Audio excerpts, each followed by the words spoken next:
I saw that poll. A lot of votes for no. Yeah, I know. Let me see how many I've got now. Actually, I haven't seen it since the morning. 91 for no. Now the reason I did it was because did you listen to how he said it yesterday? Did you listen to what he said? What did he say? So, I'm not gonna say it literally word for word because I can't remember it for word, but it's something along the lines of that he said. It was the way he said it. Like I hate the fact he says it like this. It just says I can't guarantee. Yeah, and it's like, what do you mean Yeah. you can't guarantee? We have a vaccine, and it's like he's there saying, oh, it's not the success of the vaccine that's reduced the number of deaths and cases. He reckons it's the lockdown. I'm like, right, okay, yeah, makes sense, doesn't it, mate? So the vaccine's worthless then. So what were you so proud of about then? And not even just that, So basically, what he said was, he says he can't see any reason to change the roadmap at the moment. Oh, okay, yeah. That little bit at the end. Yeah, so it's like, although some people are going to be like, oh yeah, we're on track.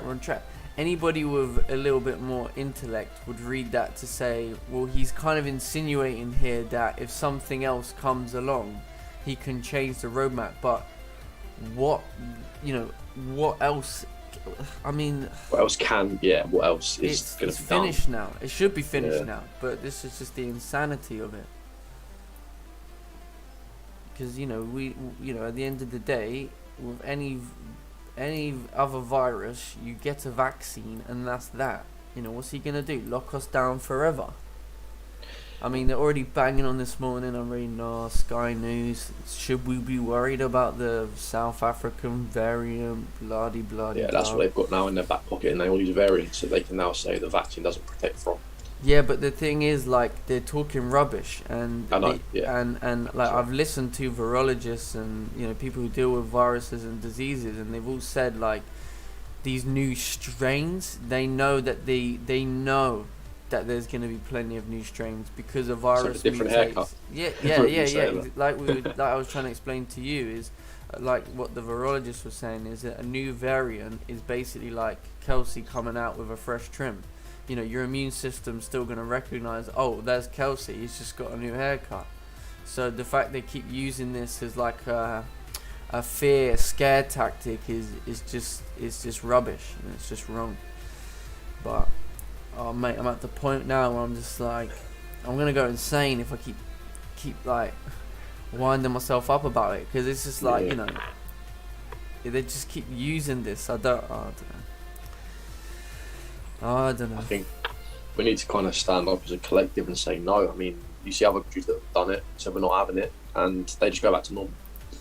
Yeah, look at it, like Italy and that now. They're just pissed off. They're just going mad because at the end of the day, they're going into another lockdown. They can't afford it. The country can't afford it. Our country can't afford it. So we've done the job. We've put.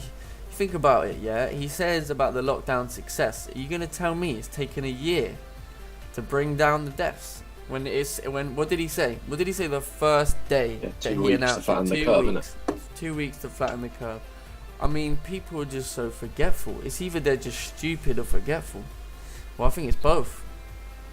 I just don't know, but how does Sweden get on? Because they never went into lockdown, did they? So basically, if you go and ask, there's a good question. If you go and ask, it depends who you talk to. Let's put it that way. If you go and ask, let's say Mr. Boris, how did Sweden get on? He's gonna go to you and he's gonna say, well, it doesn't really matter because we have a different population density to Sweden, right?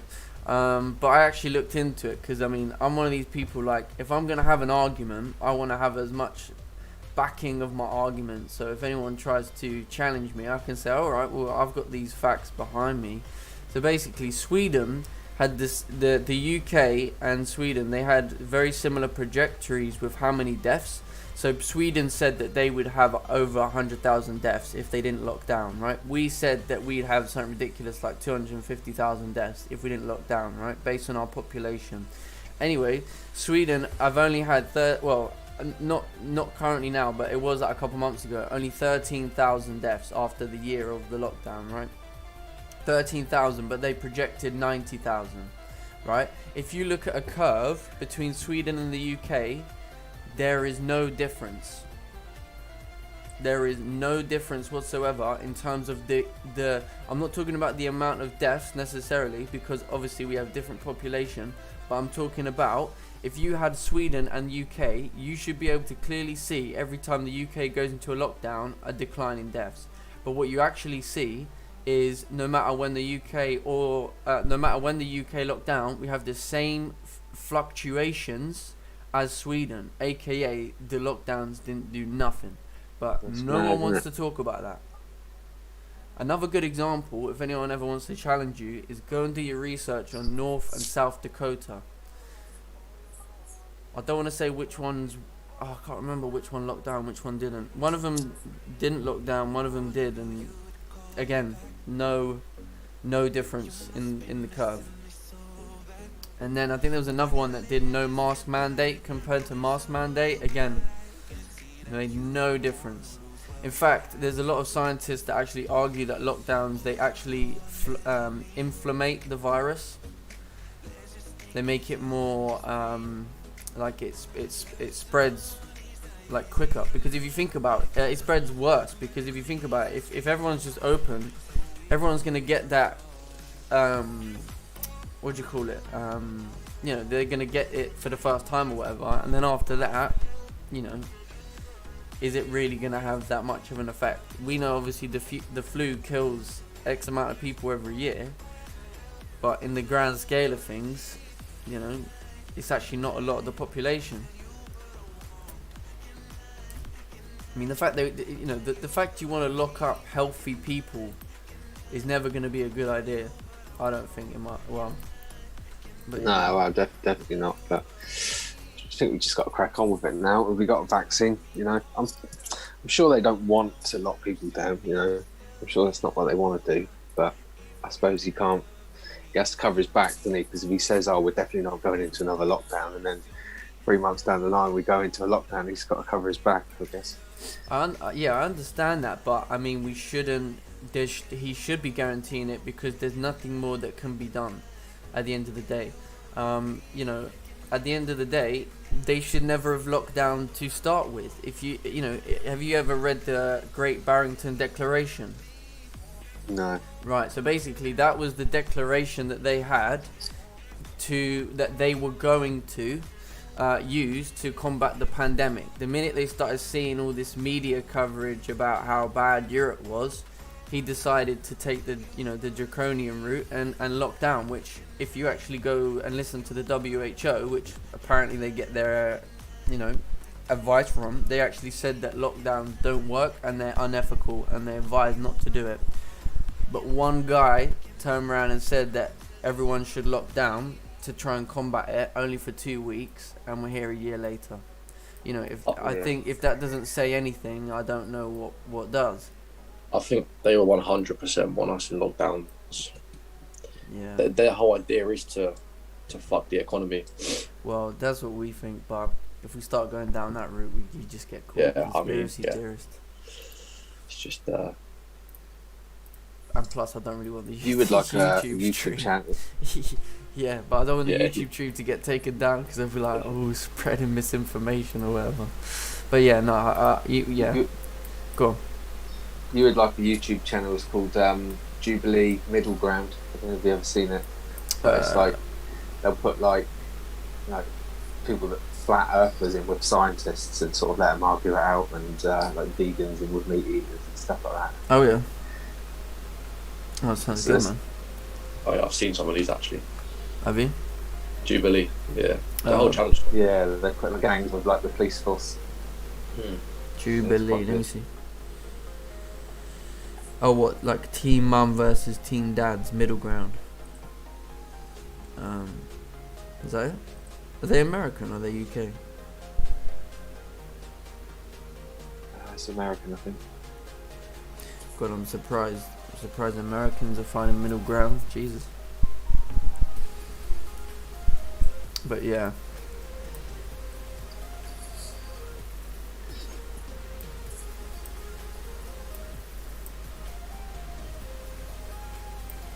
I mean, they just like this. I don't know. For me, like, if I don't sometimes get it off my chest, I feel like I'm gonna go crazy, you know. Thing is that, you know, I've been pretty fortunate, obviously, that I do what I do. But you know, if I was doing my old job, I'd be in a very, very different position, you know. And I know a lot of people in very bad positions. And the other thing this is the thing for me, right? This is the thing, right? This is what annoys me the most, is the fact that not one news reporter, not one media, not one, well, you get a few politicians, but they don't, you know, there's like 60 or whatever that are against it, but I still don't think they're doing enough to combat what's going on. And you know, not one of them wants to scrutinize like any of the faults. You know, did you know that the lockdown has technically caused way over 100,000 deaths in terms of the amount of cancer treatments missed, A&E situations, you know, depression, suicides, everything. You know, they don't even want to mention that. It's not even like that's even like important. You know, all it is 10 people died of COVID, lockdown. It's just, I think it's nuts.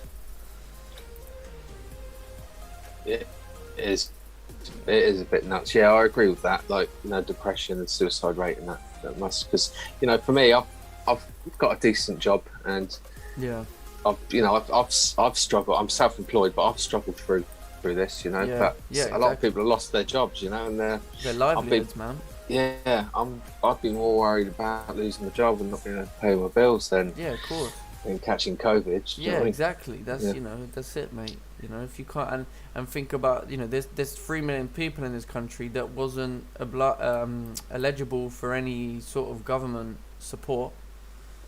You know what I mean? That's 3 million people that could have their homes lost, their businesses lost. You know, compared to, I know death is, you know, not death is not nice, but you know, it in terms of it's just gonna go too far into it, but they already know the lockdowns don't work, but because there is actually studies I found that prove, so that they did one study on lockdowns. This was a few years ago. So they had 7 countries, 3 that locked down, 3 that didn't, and they found no difference, and they know this. So that's why I don't believe, you know, and when you got a media and everything like that all pushing the same agenda, I never trust it. So, because I do not trust our media whatsoever. They are such liars. But there you go. So we're waiting on pound yen over here. Let's get back to the trading now. But yeah, good discussion. But again, you know, all I want to try and do is just try and give people a little bit more perspective to think for themselves. You know, we are traders. You know, we all look at the same chart, but we all look at the chart in a different way, and that's what I like about trading. You know, and that's why I'm trying to encourage a little bit more free thinking with things like coronavirus, because a lot of people seem to just be the same way thinking about it, you know. But there you go. Right. Good morning. Let's just hope it's the last one, eh? Yeah, I do hope so. Sorry, but mate. That's right. No, I do hope so, but I hope so, but I don't think so. That's what I'm gonna say. Right, cool. Okay, so morning everyone on the YouTube there. Yes, it's a cold world, man. So I think there's so let's take a look at the 4-hour on pound yen. Let's remove all analysis for a moment. Let's take a look. So we know that during the Asian session, obviously we had this move bearish. We filled that wick over there. We tapped into that low previously. So this is the weekly low. Previous weekly low there. Current weekly low, sorry. Tapped into that. And now we're basically closing back above that 4-hour support there to the left hand side. So for me, I think in this session we can easily see a push up to 0.200 would make sense. The only issues that we have is we got to wait for support in here. We got to wait for some form of support to say that we can push up to that area. We got to wait for the pullback, further support to form, and then it would make sense for volume to push us up to there. Now, if we can't get up to there and we start to see the 4 hour pulling back, then yeah, I mean, we can look for some form of support over here. Is going to make sense. But if we start to see candles closing back below this level on the smaller time frames and maybe create resistance back below it, then this becomes a target, because this is still a low that's been created, right? But at the same time, we're looking at the price action and we are closing back in a range, so technically we should push to here. Now if we break above 150, 200, 150, 150 area ish, then it does make sense to see a further upside move back into this zone here, right? Back into this zone. Do I think we're gonna get that today? Don't know. We'll have to see. We'll have to see if we get the confirmations. But if we can't break lower, if we're closing back in the range, we have a higher probability to head to the top of the range, which is over here. This is just our most recent kind of zone that makes sense to like pull back into. But really and truly, we want to maybe see a little bit more of a pullback, and then that upside move, and then later on we should push up into the 150s again. So we'll have to wait and see what's kind of going on over here. I'm personally waiting for a support to form. That's what I'm looking at right now, so I can look for buys. 1 hour time frame, if we take a look, we have this kind of area here that I think is going to cause us a little bit of problems, which I'm kind of hoping that we'll respect now, so we can kind of like close below it, which means we'll be able to create some support within this range here, and then look to test this high that's already been created, and then push on to our resistance. That's going to be the best outcome for me personally. 30-minute as well, obviously we're pulling back right now. I want to see price move back into this kind of liquidity zone here that we've been created since pre-London. So obviously if we'd seen this candle close bearish, right, this candle here closed bearish, we'd seen a pullback and then support created in early London, then I would be looking for buys. But since it hasn't really done that, it becomes very difficult at that moment in time. So we've got 30 seconds left for this 30-minute candle to close. I want it to close back below that level there, because then at that point we should see a little bit of a further pullback into here. Otherwise this is becoming you know, like a high already being made, and we're looking for a test up into here. So we'll have to see if we can get that support, maybe a 30-minute candle, we'll see. Let's take a look on the smaller time frames now. I think we're going to close back in the range there. Yeah, I think we are. It's going to be pretty solid to see the next one pull back even further.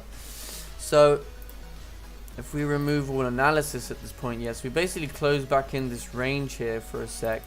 Let's take a look at the 15-minute. 15-minute candle closed bearish. There's a little bit of a weak one. We could easily start to push back up and respect this trend that we're in right now. Take a look on the 5-minute. Yeah, no support formed yet at this point. So we'll have to see. I mean, we could see something similar to yesterday, where the next candle basically closes bullish somewhere over here. That's going to give us a very limited range. So my ideal situation to take buys is going to be a pullback into this zone here, into here,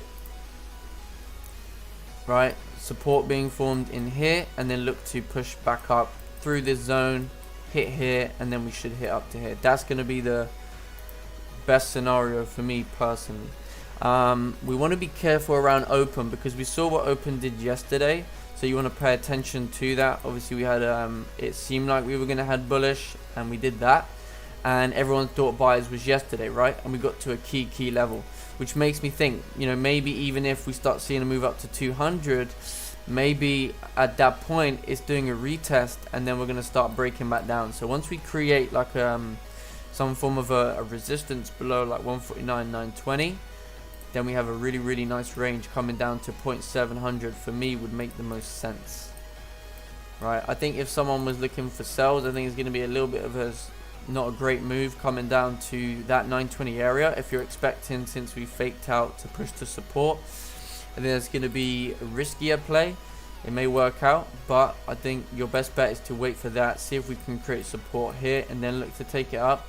If we do not create support here and we still see candles breaking down, then I mean at that point we're gonna need to wait for that little pullback and further resistance to be formed, and then expect continuation. So I think we should see some good options today, but we'll see.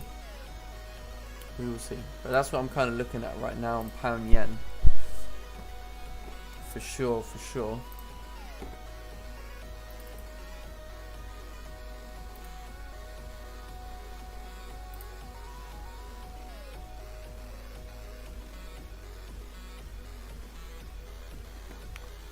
So we'll see. I think if we get, the other thing as well I'm potentially looking at, the way that we basically making a high right now, I think if we start to get like a 15-minute bullish candle, like closing like back above this area like that, it could be a good to then see if the next one will continue, something like this, if we can do that, because we have made a high over here. So if I see that 15-minute candle do something like that, then I think that could be a good opportunity to take buys, looking to push through that area. If not, still good, we can push down to here, anywhere within here, and then create further support is what I'll be looking at, and then look to test back up.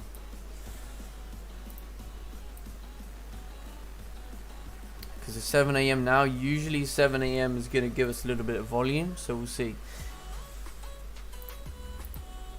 But like I say, the way this 15-minute candle closed, if we get this bullish candle closing like a stronger bullish candle back above, then I think that'll be a good opportunity to look to push up into here and continue. Right, in terms of news, let's take a look. So no pound news. So we've got a relatively clear day, which is good. Yeah,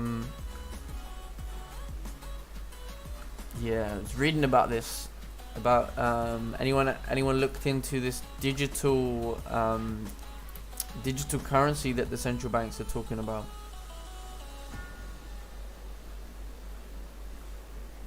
ECB publishes the results of public consultation on a digital euro. Yeah, Bank of England are talking about the same thing. They're looking at potentially potential like digital pound as well. Now, I don't know enough about it right now to know how that's exactly gonna work, so don't ask. But I think that it's gonna be like, you know, I think that I think it's gonna be basically, it's almost like it's a digital currency, right? It's gonna be you know, same thing as your normal cash, but digitally. So we'll see. Right, what's going on, Scott? How are you? We had a lockdown on Australia when we had around the same numbers UK had. Both countries had approximately 1,000 cases at the time. We eliminated the virus completely. And apart from the odd return traveller being COVID-free at the time, everyone complained. But interesting to see the difference as to what happened in the UK compared to us. Yeah. I think it's a lot of that. But I mean, if you really wanna, I mean, New Zealand, man, that's a different story. The minute they got one case, they're like shut down. But they definitely kill more than's been killed. But yeah, still, I don't know. It's all crazy, mate. The thing is, right? The thing is, you know, the other thing they're actually not telling you is that in terms of, I'm talking internationally, right? I've listened to people that have said that it's going to take up to 6 years to vaccinate the whole world. So even if you do vaccinate the whole world, right, 6 years, they're going to try and keep as many restrictions and limit freedoms as before. Because after what, 6 years, are you going to even remember what it was like before? Probably not. You know, you're going to get used to the new regime, the new normal, whatever it is.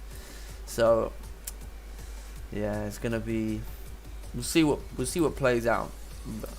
But if the UK goes back into another lockdown, you heard it here first, because that's what I'm predicting. But I really don't want to be right. Like, I don't give a crap about being right, because I don't want it to be true. I want to get back in the, I'm back in the gym now. I want to get my life back on track, man, you know. But still, in terms of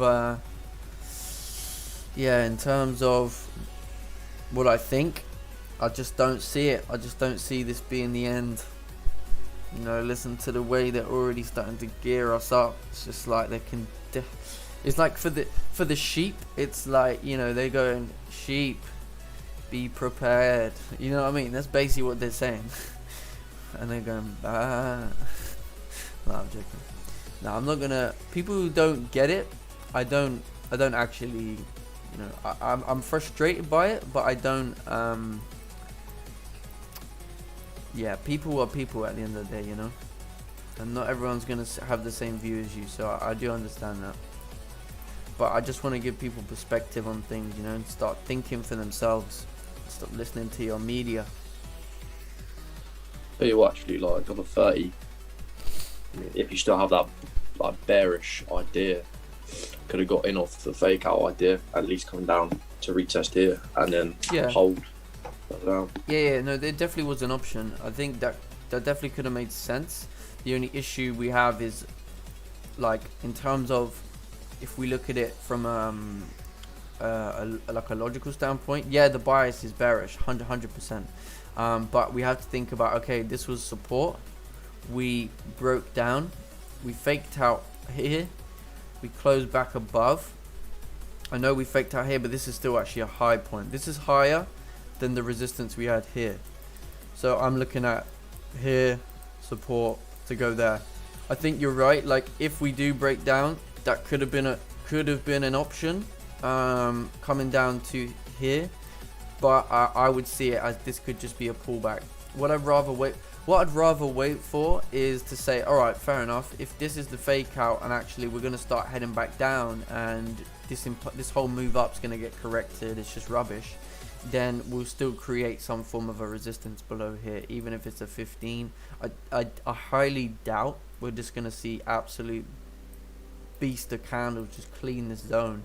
Even if we do, you know, we can still have a pullback from here and then create resistance and then look to retest the low. So yeah, go on. So what would be nice is if we come back to here and we get like a weak bullish candle, then we get a bearish candle. Yeah, that would be like nice. that. Yeah, because obviously we don't want to just take a support based on take a buy just based off of necessarily one bullish candle. It has to be something that you can, you know, it has to be a fairly strong candle. But yeah, if we start to see strong bearish candle close right here, and then you get like a weaker bullish candle, you know, and then maybe a 15 starting to create resistance above the range, then you could potentially look for some form of impulsiveness if there's volume to push down. Would 100% make sense, but you'd have to deal with that trade slightly different. You know, if I'm going to take an impulsive decision, which I haven't done in a while, you would have to manage risk. So aka if it breaks the low and then starts to flip, 100% you've got to close 50%. You know, you're going to close half at that point, because it doesn't really make sense. Like I've always said it, you know, once it's impulsively taken, you really wouldn't expect price to continue. Once you're up 5, 6, 7, go BE and see if you can get down to here. Make it risk free and just let it run. Yeah, I mean, based on 15, like we're above Asian high. It's kind of hard to justify what Asian high is based on 30, because it just kept running up. But if we can hold, the only 0.20. The only kind of error we have is here. Yeah. And then obviously our Asian lows are all the way down over here. So we basically look, if you think about it, we basically look for resistance back below here, which would basically be here, or like you say, like if we get that formation where you get weak bullish and then a further bearish candle, that's still resistance forming. You know what I'm saying? So we'll see.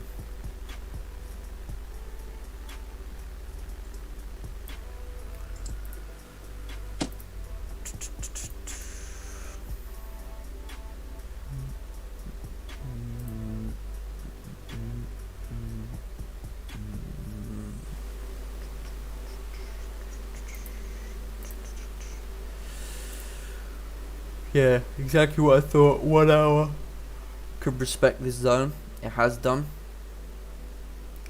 So we do need to see like smaller time frames closing back above here, and then we can look to push up to fill that wick and continue. Blood clots, y'all. Yeah, I don't know about that, man.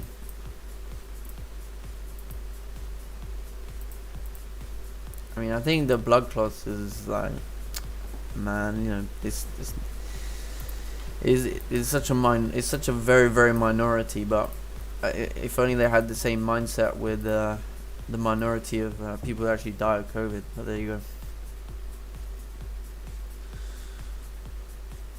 But they don't.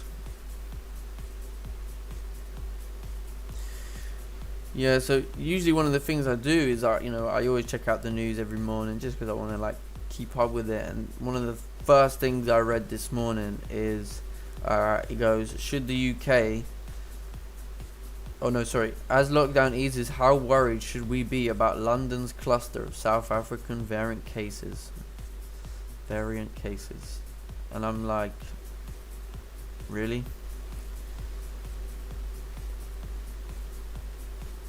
How many more times are you going to mention it?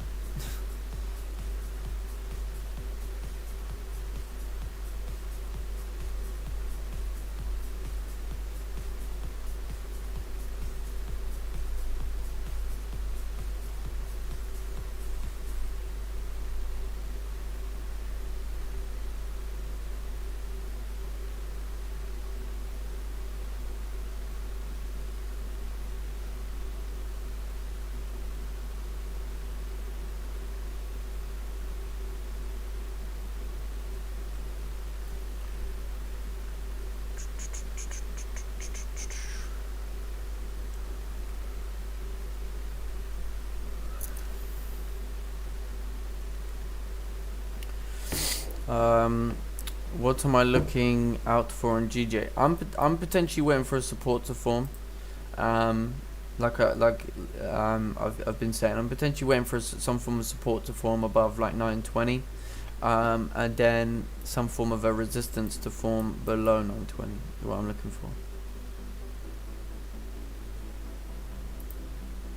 Well, it doesn't necessarily have to be resistance. Like what I mean by resistance, that could be even a 30-minute candle closing below, but you might get like a bullish 15 and then a bearish 15, which would be a minor resistance, right?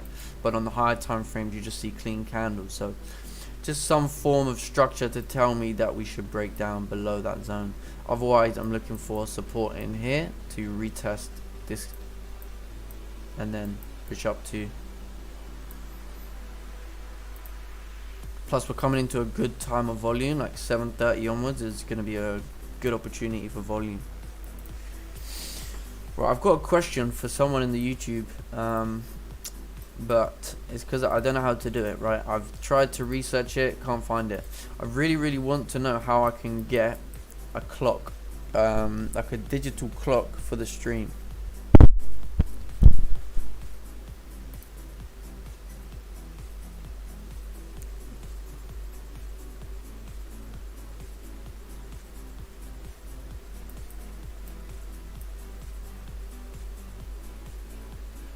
Yeah, I definitely think we're going to see the next candle push down into that 220 zone.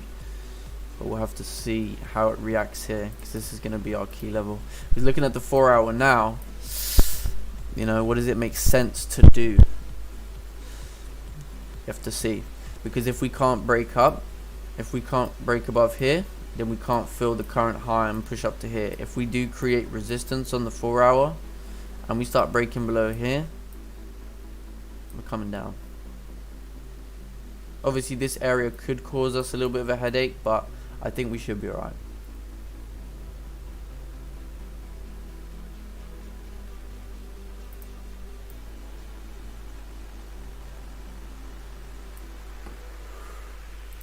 Yeah. If anyone knows how to do that digital clock, please let me know, because I have no idea how to do it. I've tried YouTube, everything. Couldn't find nothing.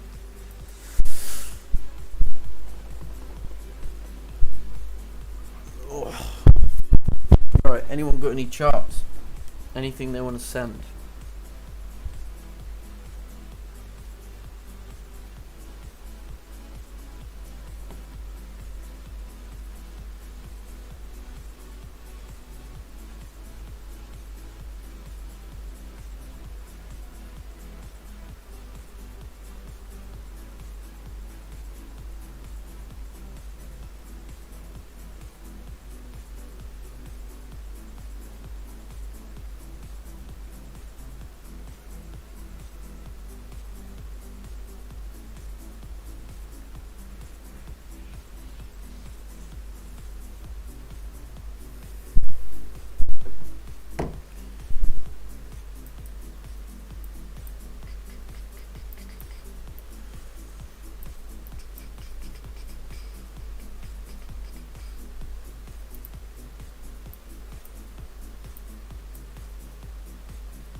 Maybe we're going to see something a little bit similar to yesterday, where we create support to retest this high, maybe even push up to 200 and then start to reject, like what we did with 800.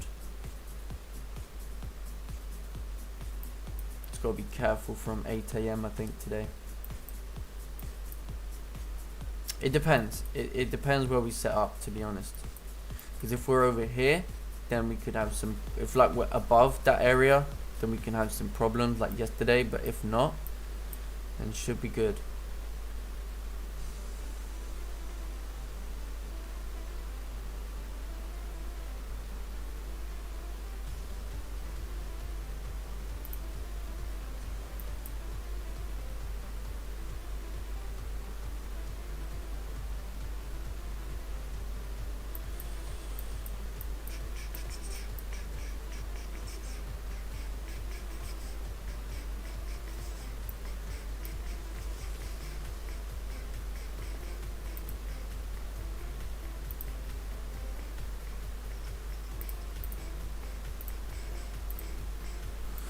We'll see. So we've got 11 minutes left for this candle to close.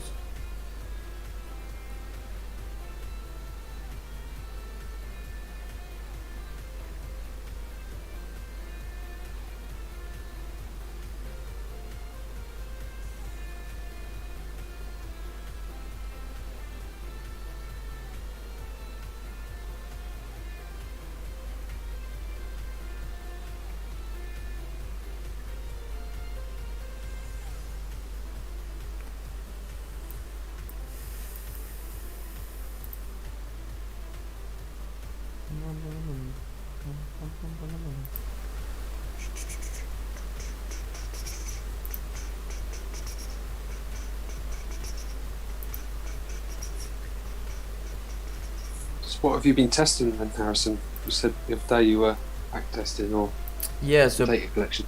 yeah, so basically I've been creating the data collection, and just kind of like I realized there's quite a significance with like Asian levels.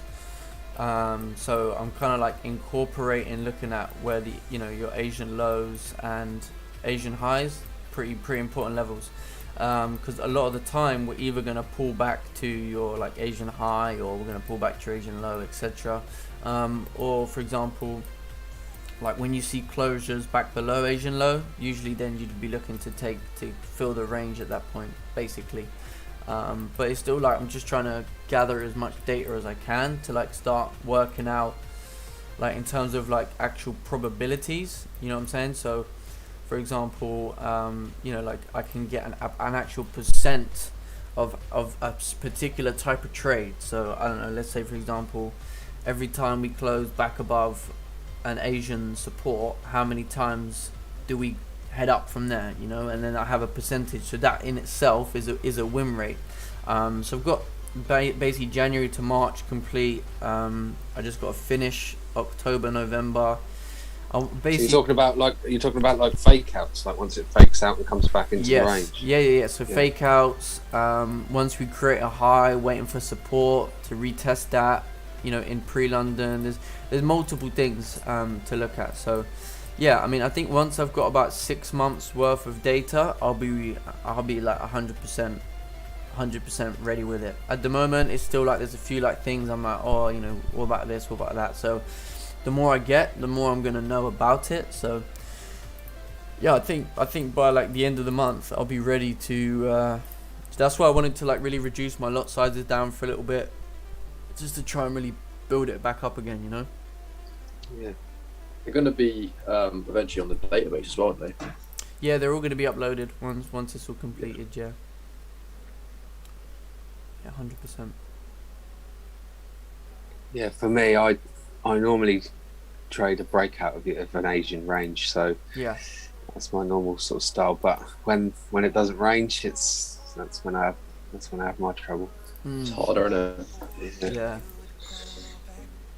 Yeah, when it moves, that's when it does become a little bit tougher, and that's what I'm just trying to like, get to a point where I understand fully where I need to be in the market every time, Yeah. So last week it was the Asian range was quite nice. Yeah. But this week it seems to be moving a little bit. Moving a lot, yeah. Yeah, I agree.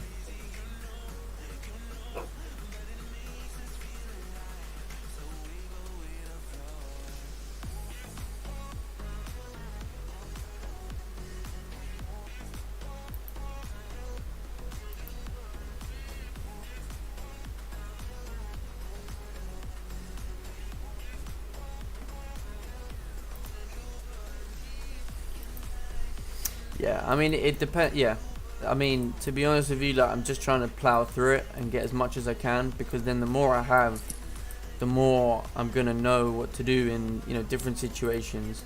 But obviously, it's not like I'm like it's not like I'm changing strategy. I'm just incorporating something to what I already understand about the markets, etc. Because usually, let's say I came to the charts, I'd go, if this was me like 6 months ago, I'd go, right, we've got resistance there, buys above here, you know, and extend or whatever. And then I'd say, or I'd say, if I came to the charts early, then I'd say, okay, buys above here, you know, and already I would have taken an L, because I'd be looking at pushing from there to there. That's a range already faked out. I'll be closing and taking one L. So now I'm already, okay, like, waiting at this point, because I know it's quite early on, and based on the data collection and stuff, I know that, you know, we see a pullback quite a lot.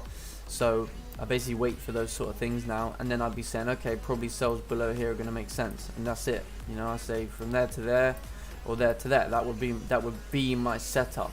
But now I'm trying to read into it more, so it's not like I'm just trying to just play the range. I'm trying to say, okay, well, what if we push down to here, create support, and then we can look to push back to here, and then get that extension. You know, so I'm getting almost more of the trade, but also getting a much better entry, and, you know, not having to deal with things like yesterday, which, you know, if that was me previously, I'd be managing risk in a very different way. You know, I'd be closing half, I'd be doing a lot of things differently than what I do remember when you were in the trade before, you used to drop down to like 5 minute and quite aggressive with trade management, really. Oh yeah, definitely. I mean, in terms of like keeping losses small, it worked really, really well. But in terms of, you know, like from a consistency approach, like it was working, but I was having maybe like, you know, 2 wins a week. I want to get to a point where I can have, you know, 4 or 5 wins without having any losses. And a lot of the losses were just where, you know, yeah, we broke out, but we hadn't seen a pullback maybe, and then I got caught in that. We closed back in the range, whatever it was going to be. But you know what I'm trying to say, right? Yeah, so. Yeah. So I think I'm eyeing up if this 15-minute candle can close back above, looking to push up. To retest this and then push up to 200. And I think that'll be my trade for the day. So we had a previous resistance on the 30 at 0.60. Broke above it, pulled back a bit to the previous level, grabbed liquidity a little bit, and now closing back above it. Yeah, definitely. Still got another half an hour of the hour as well. Yeah, exactly. So if we do start closing back above, I think it's going to make a lot of sense to push up. Obviously, if we close below, that's where it's like, you know, I'm not quite sure at that point, because then we could create resistance in here and start filling this wick. But that should be good if we close back above. I think that'll be a solid play. It's very close to that 200 though, isn't it? It could reject from that. Yeah, so that's what I'm just basically looking to target, 0.200, get around 13, 14 pips, and then just, that's it really. Don't really fight the bearish, you know, the higher time frame bearish trend any more than that. We know that coming into 8 a.m. as well gave us a little bit of aggro yesterday, so could have the same problem there. So I'm not really going to try and fight that.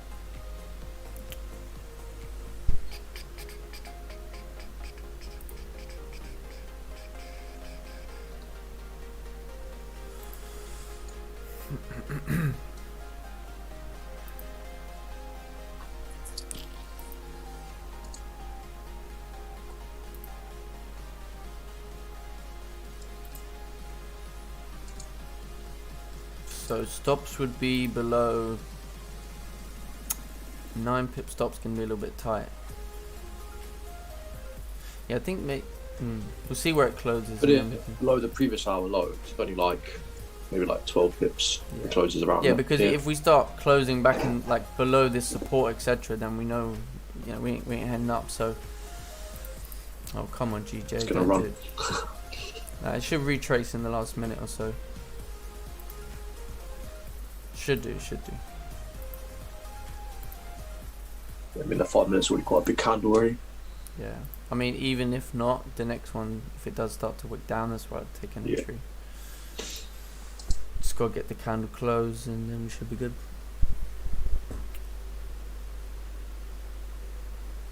Obviously, if we do push up, it is what it is, isn't it?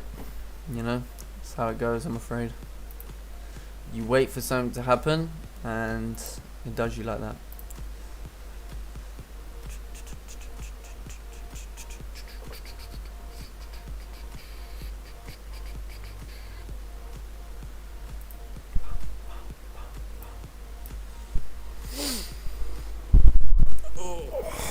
Man, I'm super sore from the gym though yesterday. Jesus. Do legs. Yeah, I did leg day yesterday. Killed me. Oh, look at this now. Oh, that's why you gotta wait for candles to close, man. Because if Mr. 30 closes bearish, I ain't having none of that.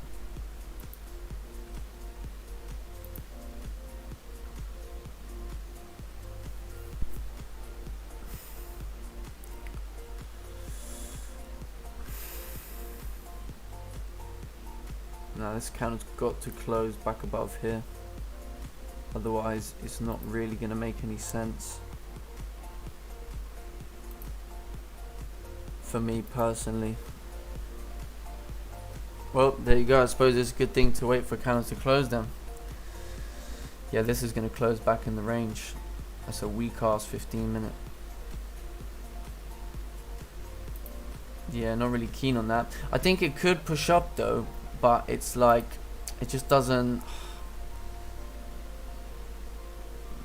I think there is an opportunity. I think it still could go up, but it's like, it's based on where it closes. You know what I mean? For me, I want a 30-minute. Like now it's closed, still back below there. I mean, yeah, it's still definitely hit up for the wick. It's just the 15-minute. Obviously, did create a support. We do have like a high made. Obviously, that does make sense. But based on where we closed, we did close back in the range. So it's a shame. It's a shame it didn't do what we thought it would do. Otherwise, I definitely would have been in those buys there.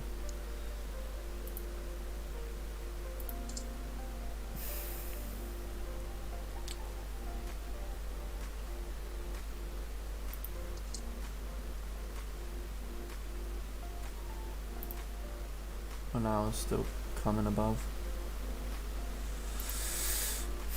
This is a tough one. Because this is still be the top wick on the 30.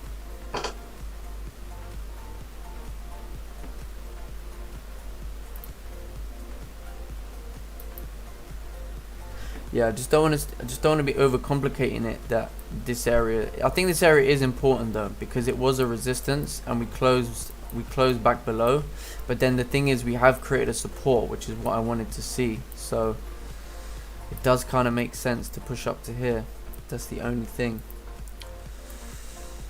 Well, I think I missed it at this point now anyway. But the 30-minute closed bearish. It was a weaker 30-minute.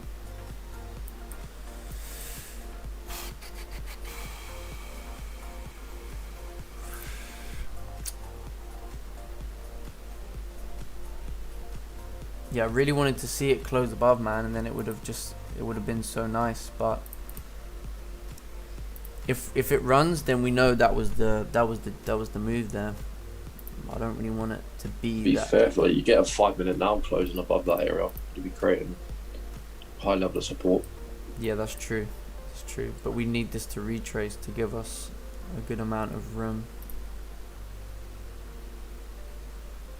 Doubt it's going to even retrace. It's breaking the highs on the 15 at this point.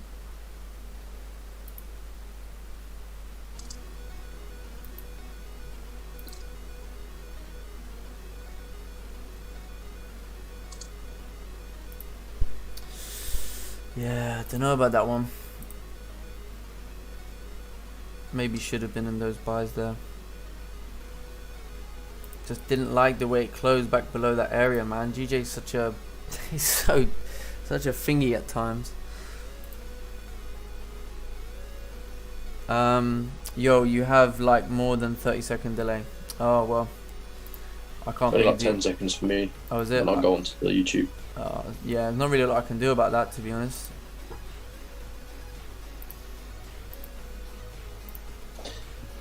Yeah, I think that was the play already. You think maybe like done a 15? If this was Asian high, you close back above it. Potentially, yeah. Yeah. It's just it would have been better if it was a 30-minute, and then I would agree with you. I would have agreed with you, 100%. You know that I would agree with that. Still, we still like respected this support here, but I think based on what it's doing now, I think that maybe was the move there. We'll see. I think there's still opportunity. There's always going to be opportunity. You never know. This 30-minute might close with like a wick here, and then we can take a buy to continue up. The 1 hour's,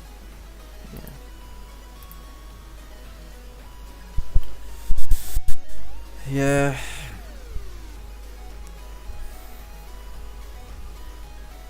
Man, that's annoying. Because the other thing as well is I didn't like how we basically created a resistance in here. Because, you know, if you think about it, right, if this is the retracement, you basically made a low and then you create resistance, and then I was looking at, oh, it could potentially come back to here, but maybe that's too overcomplicating it.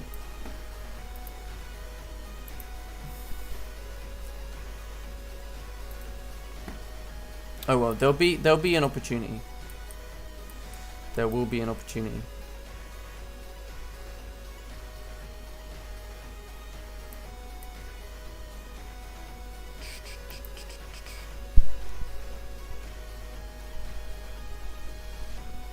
So it's harder with those like slightly deeper pullbacks where that 50-minute hasn't been able to close above. Yeah. Just makes it so much harder. Well, yeah, no, but it's just like if this was resistance, then obviously we closed back in the range. That's what put me off. But maybe let's go to yesterday's scenario, right? Because we don't want this to happen. Do you know what I mean? Because look where the pullback happened. Closed back in the range. Went back above. Made a high above that. Tapped into this level, which could be 200. And then what? We start to break down.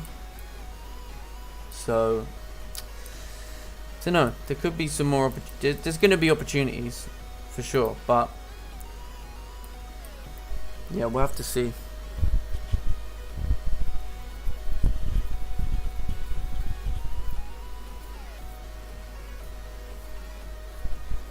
It just would have made more sense, you know, because if you think about it, like in here is resistance forming on the 5-minute. We tried to come above, we broke above the highs, and then we closed even, but like let's say the 15-minute closed just slightly above that candle there. That still would have signaled buys more to me. That would have made more sense. But this now, you know, we don't. Yeah. I think GJ's just been hard recently, man. Don't you think? Yeah, slightly. This might push up to 200 now. Oh yeah, this was definitely the move. George got buys. Oh, did he? He had a sell limit at 150. Sell limit? Yeah. Oh, as in like he... Oh, I see what you said. No, that would be a buy limit. Oh, he's put sell limit. Oh, I think he means buy limit. Yeah, this was the move. Well, not necessarily the move, but it's a move for that session, for the session. Man, GJ's just at times. Look at the 1 hour now. 1 hour's coming above, 4 hour.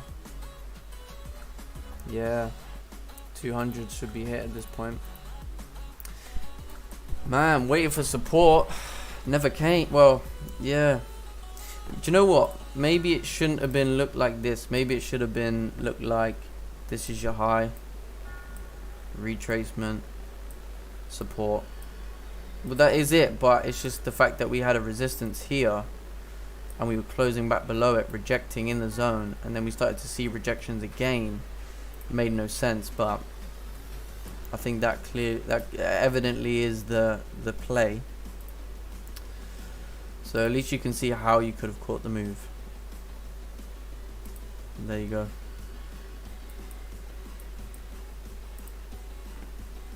See, at this point we'd have to wait for further support to take buys.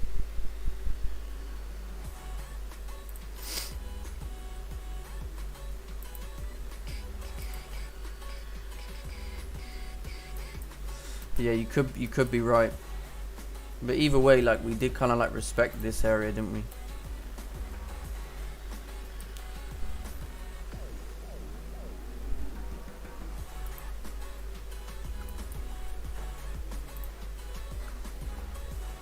Yeah, I think I should have been in those. I know I'm not just saying it because it's done that, but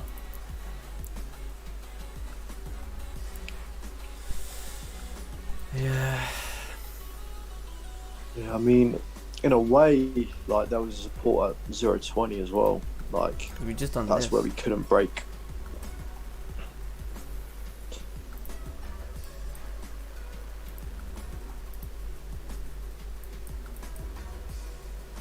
I'm just looking at what happened yesterday. Like, yesterday yeah, it's pretty much the same thing. Like, because, yeah, I think, do you know what? I think that is it. Because look, if you look, we closed back below there, came to support, created support, and then still retested that high there. So it didn't really matter about, it didn't really matter that we closed back in the range because we created support. So I don't think I'm going to make that mistake again. But there is Anymore. times, though, where you are still going to respect that level. Because Yeah, there is going to be times, but I don't know, we have to maybe this is the way GJ wants to move now, you know? I'm happy to miss this one anyway. Yeah? Yeah. I don't know why I feel a little bit annoyed at myself. No, I'm No, it's a tricky one because the 30 closed bearish. You know, it's a week 15-minute candle. I didn't like it, to be honest. A bit tricky. Oh yeah, definitely tricky, because otherwise I would have been way more inclined to be in the buys. You know, we literally had, what, a minute left, and all it had to do was close somewhere here. And it didn't the want hard, Just pulled back. thing is like the 1 hour previously closed below that little zone, so you can never know what the hour's going to do, if it was making a top wick or it.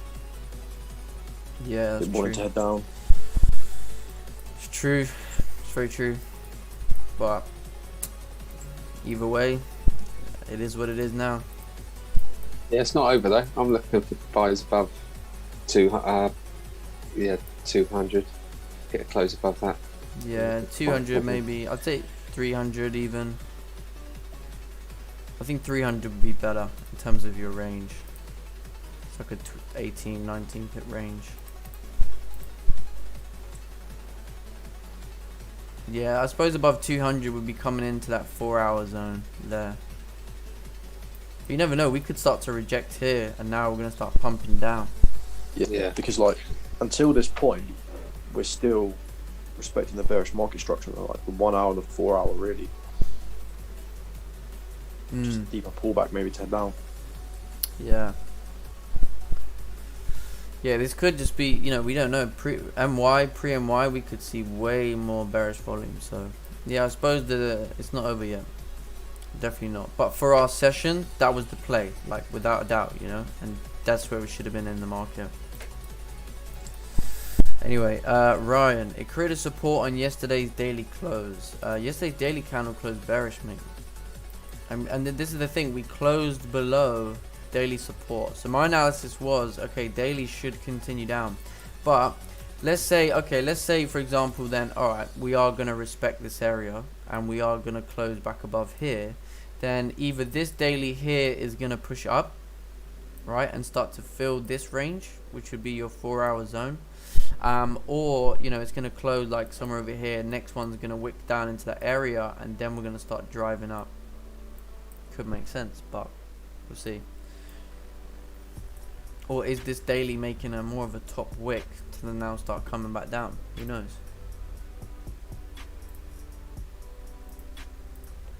But either way,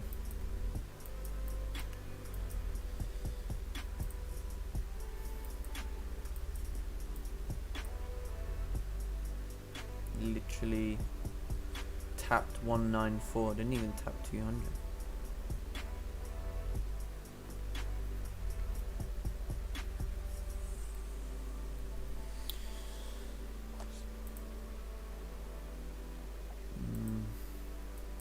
Yeah, that was really tricky, man. It was really tricky.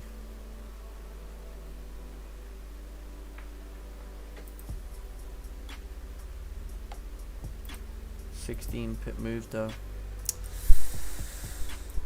Yeah, I think there'll be more opportunity. But either way, I suppose now we are looking at it like this is support. So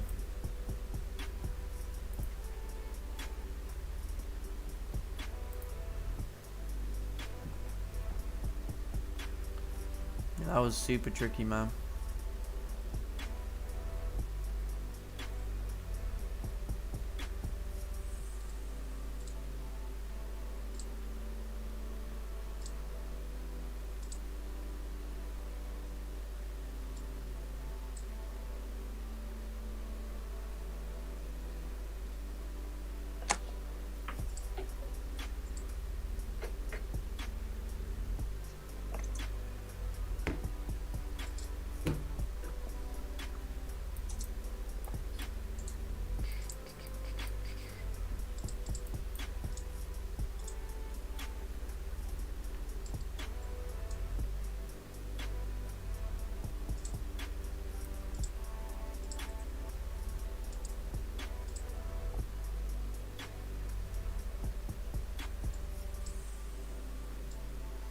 Yesterday and today, literally the same. If you look at how the Asian session went, you had like initial push down, move up, right, pull back, support, push up. It's exactly what happened today, and that was the plan. It's just so frustrating. Like when you, man, same thing. Push down, corrected, pull back, support, move up.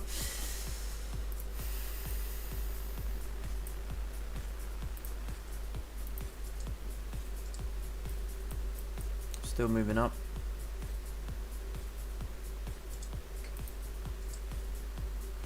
But I wouldn't be looking to take buys yet at this point.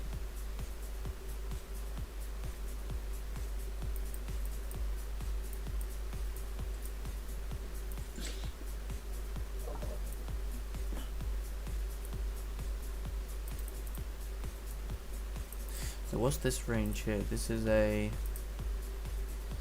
11 pip range. I'd say the only thing we would want at this point is like a further high to be made, support to form above 0.200, and then we'd look to continue, because this is also a 4-hour level. This is a 4-hour level, so we would want to be very careful taking buys with just closes. I'd say it's going to be much better to wait for support, and then you can look to fill that range on the 4-hour. Or at least coming up to here.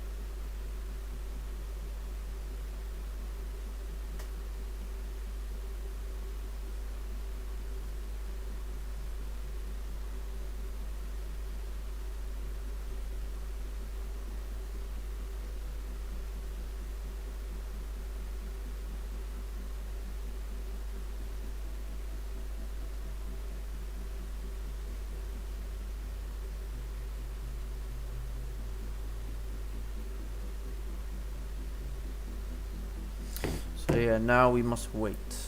Let's see what open does. But the good thing is, if we start breaking below 150.030, then we could argue that 4 hour could be starting to pull back, or daily's now made its high. Don't know, we'll see.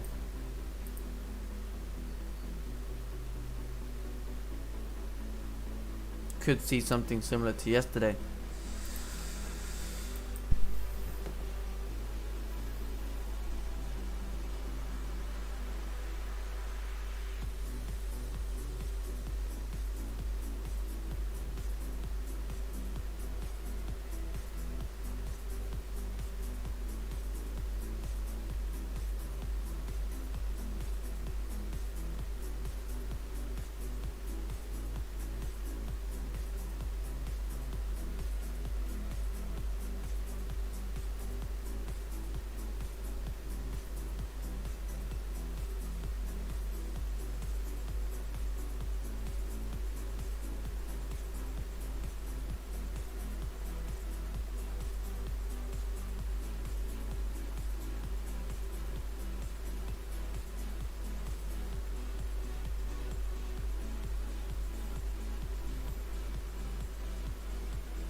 Yeah, I would say the only other option we have is support back above 200.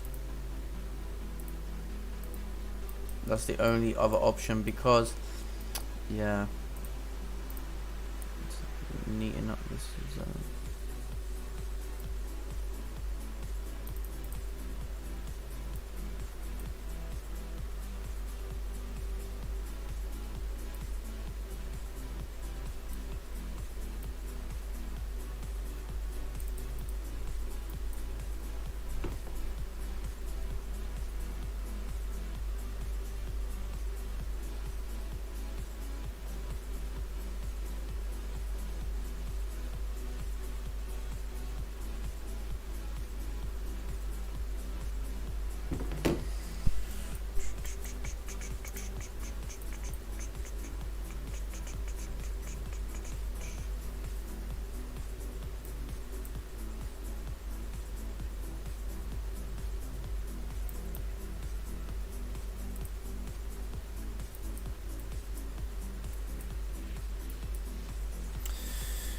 Yeah, it's been a tough day so far, but we'll see what it brings later on.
But yeah, I think there might still be some more opportunity for more upside for the day, definitely. So I'm still thinking, like I say, support above 200 should give us some good opportunity, but we'll see.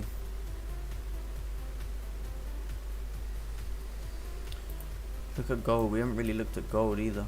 Gold's kind of done the same thing. Create support to retest the high. Oh yeah, look at that from a 1 hour perspective.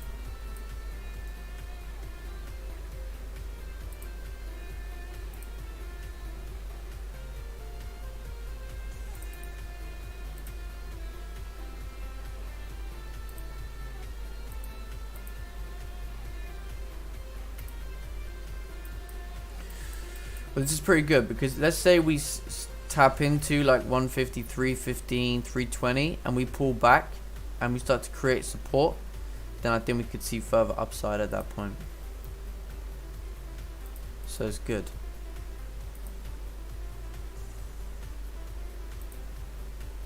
Maybe daily's gonna start pushing back up to here. I mean, if you think about it, but either way, if this daily candle closes bullish, then I'm expecting Thursday, Friday to start pushing us right back up into here. If we're rejecting over here, then we should push up into here.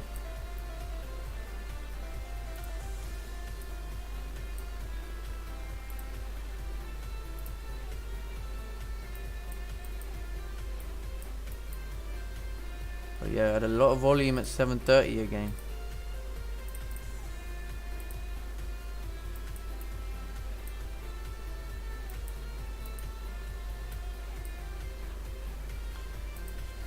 Yeah, you know what it is? I think this area, you know what I think it is? I think this area, once we basically broke above, we cleared this zone. So it's no longer,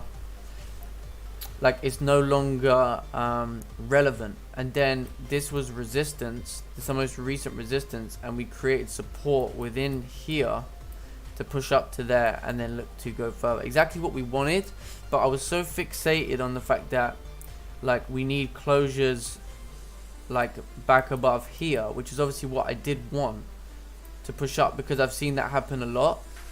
But I think in hindsight, if we look at what happened yesterday, it's the exact same situation as pretty much yesterday, where was yesterday?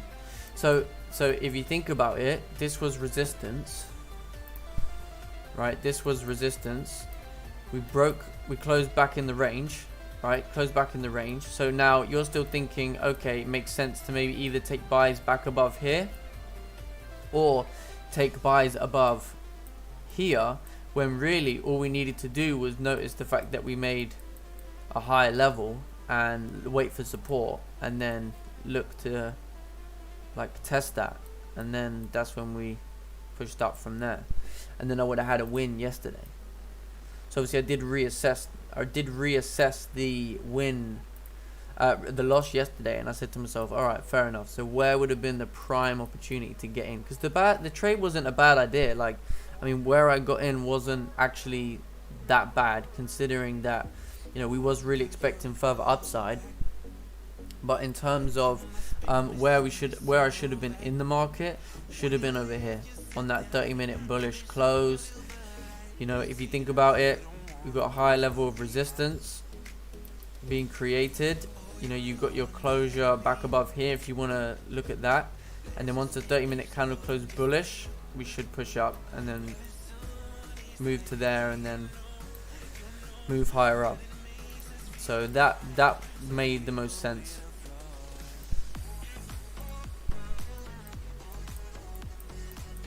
Oh, we're moving up over here, but which is fine actually, because I'd rather let price make a high, retrace, form support, and then look for further upside, because otherwise, you know, in terms of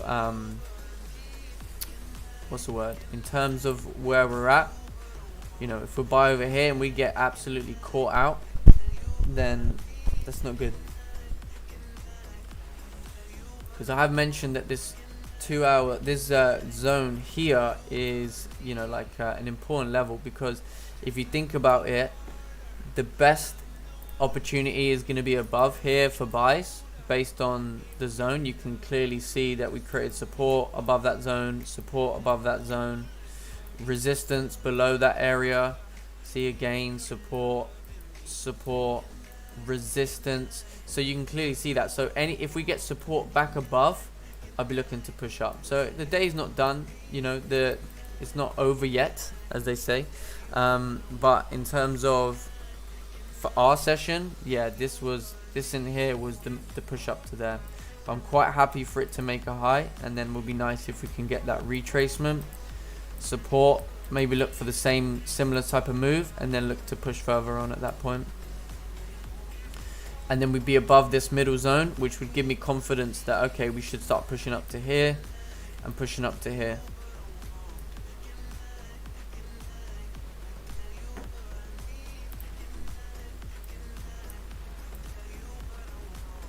Does that make sense?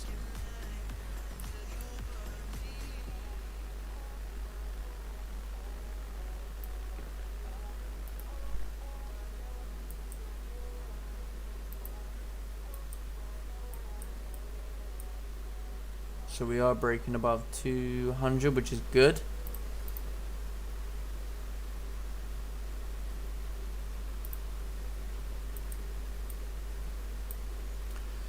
And we're coming into 8 AM volume as well. Looking at the 4 hour, 4 hour is still bullish. Yeah, next target is going to be around that 500, 490 level. Because if we do continue moving up, that's going to be the next target over here. We should hit this level here. So it will be super nice if open can do something like that, push up, create like a rejection candle, and then we get like a further bullish candle like that. That would be super nice, and then look to push up into that next area. Okay, London Open is coming up. Or imagine if we pull back to 150. That would be sweet. If we pull back to here, create support again, oh, that would be nice.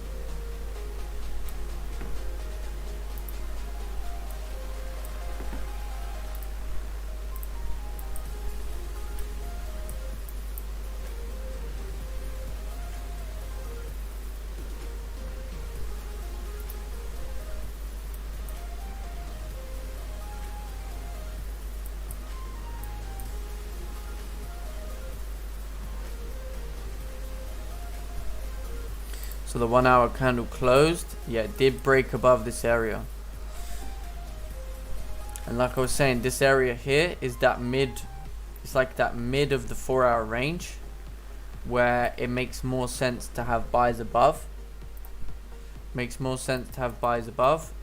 And then more sense to take sells below. Obviously, the only reason that buys made sense in here is because of that correction. Right, back above. And obviously the bias was bullish. We had the right idea. Everything was there. We was literally about to execute, man. It's just so, I don't know. I'll be honest. It is a little bit frustrating, you know, when you miss a move like that. You know, it is a little bit frustrating. But I suppose that this is where you have to learn and adapt and see how you could have caught the move. And I suppose it's going to work in your favor going forward. Yeah, I suppose as a good example to people, you know, I suppose it's like it goes to show, you know, that you need to sometimes maybe adapt as well and look at, you know, don't over analyze, because I think a little bit of over analysis maybe. But this is where you know, I need more like data collection and things, because in terms of from what I've seen, you know, if I know that the 30 minute is basically closing back in a range, then we know there's a higher probability to push down to the lower end of the range, which is here. And that's what I was kind of expecting to happen based on what happened. But I guess, yeah, it just is what it is, I suppose. So we'll see about this kind of mid-range level here. So if we start to come back below, I mean, then at that point, you know, the next place to go is going to be here. So we'll see. We know what London Open did yesterday. Did a madness. Especially if there's more talk of, you know, lockdowns and less. And if we got our own Prime Minister talking about, you know, how he's not so, what's the word?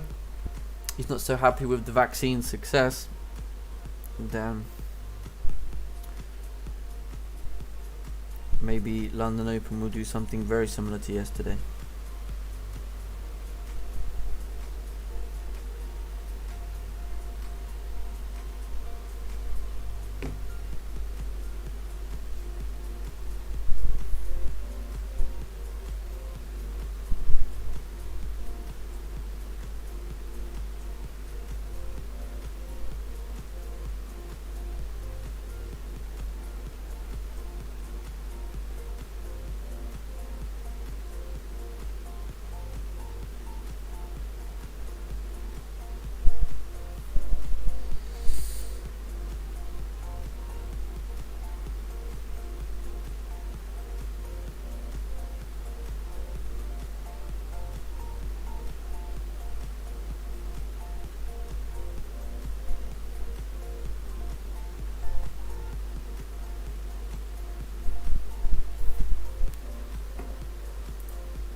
So we'll see what London Open does.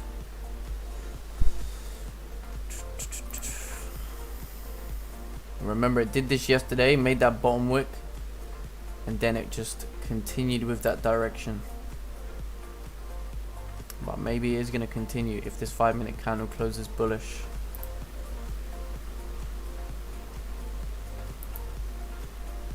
Because we never did that yesterday. If we look at the if you look at the 8 a.m. candle, that's how you can start to break down what happened within that candle, right? So that was the 8 a.m.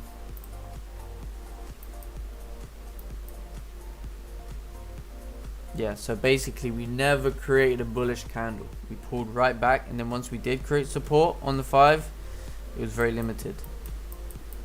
But now it is. So if you look, usually this is the type of structure I'd want to see. Let's say like if we were looking for buys over here, and then you see like London Open first candle closes bearish, and then the next one starts to go bullish. Usually that indicates that the bearish candle is the bottom wick being made, and then the other 5-minute candle is that support being created to start leaving this area. But we'll have to see, because obviously it has to close.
Oh, London Open is flipping bullish.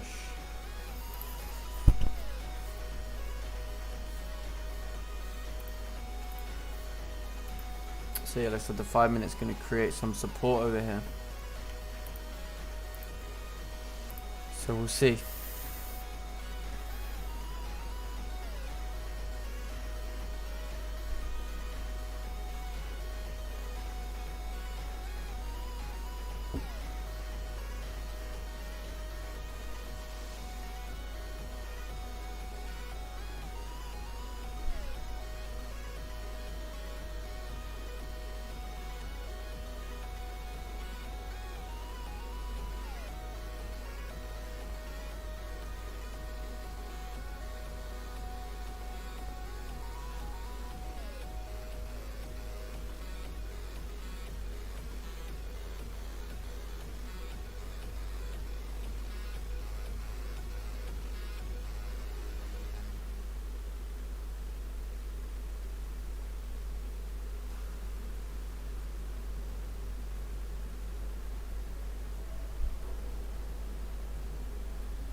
For pivot point, what is a good time frame for use? I don't look at pivot points, so I couldn't help you with that one, I'm afraid.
Yeah, it would be nice if we can make a high above this level, that mid-range level that we spoke about, this area here.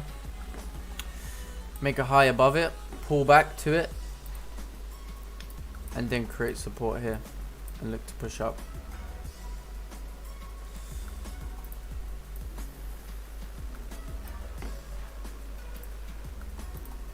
Yeah, we've still got a while in the session, so. Oh yeah, So, we got pre-MY and there's plenty of time, but it's just this situation right here, man. It was just, yeah. Just marking it up now. I'm like, yeah. I mean, it does make a lot of sense. I just had too much noise on my chart at the time.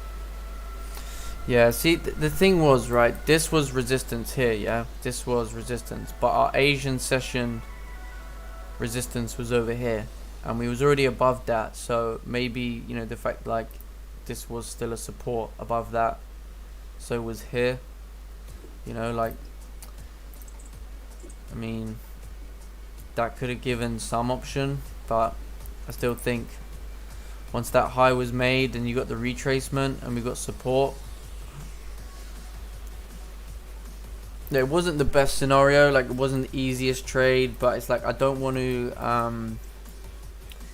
you know, it's almost like we're looking for the like, it's never going to be a straight situation, is it? You know, if we look at GJ now compared to how it was 6 months ago, like 6 months ago it was a lot easier, like it was just very, very simple. You just get a 30-minute closing your way and then you take a buy, but it just seems to not really move like that anymore. It just seems to be a lot quicker, you know, do things like this and then continue, and you're waiting for the 30 to close and you miss it, you know. But the London Open 15-minute candle closed very weak, so we'll have to see how the 30-minute does now. See how the next 15 closes. But I'm gonna go make a drink in a minute anyway.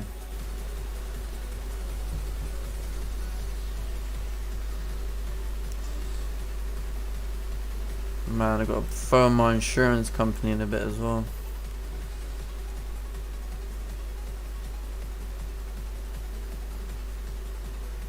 Of your car, is it? Yeah, so they say you got like register online and upload like documents, but every time I go to like sign in or whatever, it just comes up with some crap.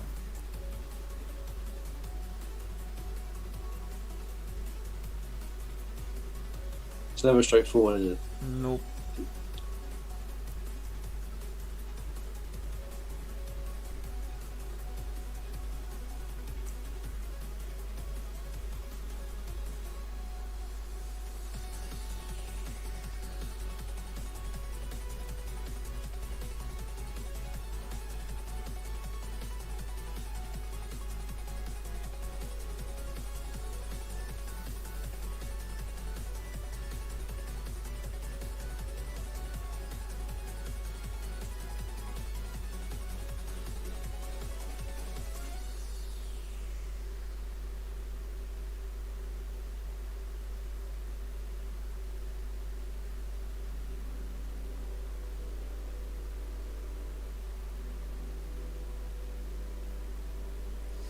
So yeah, we'll be solid if 8 a.m. can pull us back, and then we can get some support over here, and then we look to blast through this area, push up, because we're above that this zone here. From a 4-hour perspective, we need to respect it, and then we can definitely see more upside. If we respect this as support, if there's support created in here, then yeah, I would anticipate more upside definitely, but we need support in here.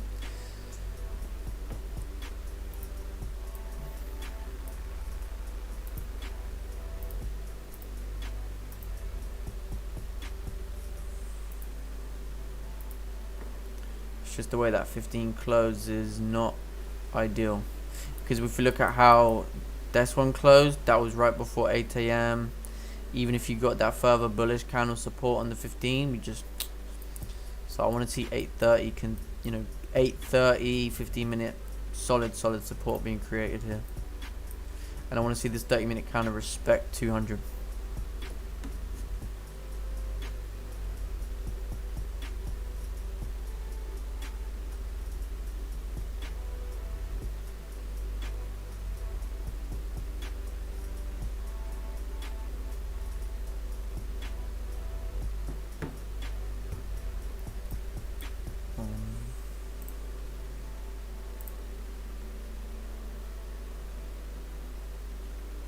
I mean, to be fair, like, even if you got in right at that bottom wick, you could have got like 15 pips. It's mad.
Right, I'm gonna go make a drink. I'll be back in about 5 minutes.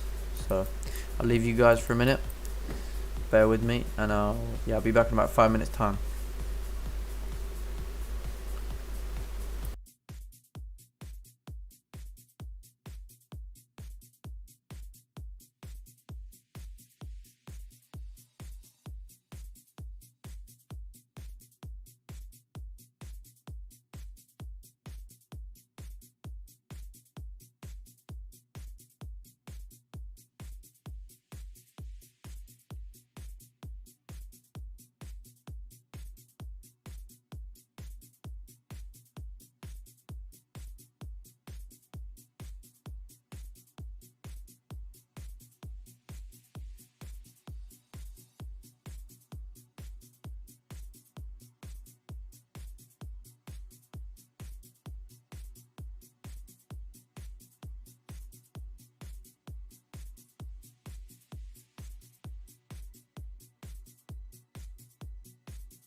Right, sorry about that, guys.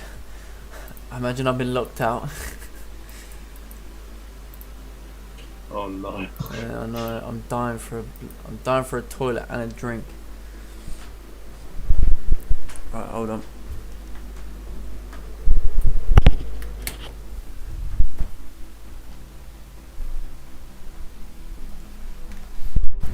Ooh, looks like we're moving up over here. Creating nice support again.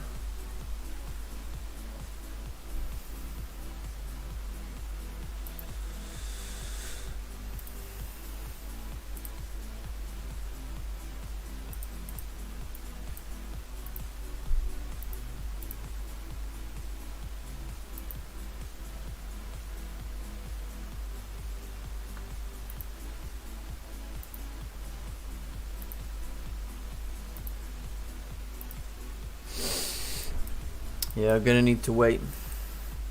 See how this 30-minute candle closes.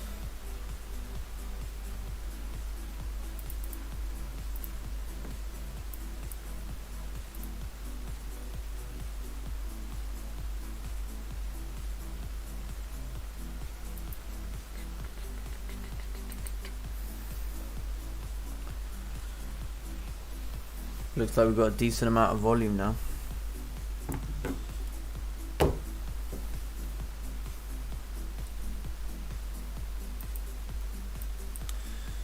But man, looks like I'm not even going to get a 15-minute support on nothing here today. Now, hopefully we can get some form of support formed above this level. Should be able to. Because we know that usually a pullback for 8:30, so. But we are above this area now at this point.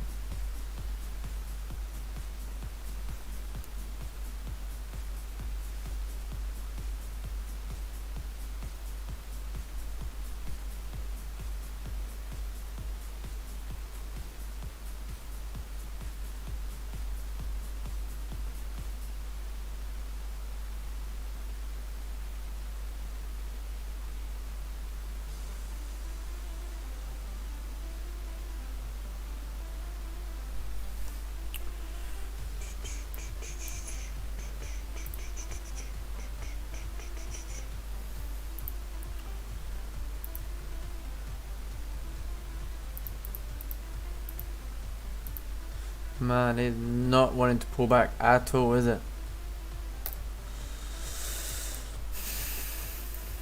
GJ's just been so tough recently. Runners will just run. I know, this is the thing. Just imagine if that candle just closed slightly higher. I know. Oh, it's just, the frustration is real.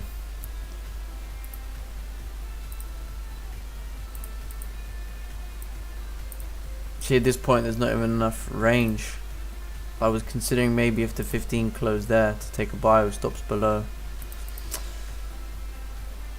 What I'm hoping is we can get a pullback for the 8:30 15 minute, and then hopefully if we can maybe start. Let's see, let's wait and see. I mean, obviously we got a lot of time, but still, in terms of where I wanted to have buys, it would have been, it's in here, isn't it, that I wanted to have potentially more buys. But 15 minute, yeah. The other issue I had was the 15 minute. I mean, look at the way that closed. If I saw that, I would expect us to pull right back. It's just like, it just seems to have a mind of its own.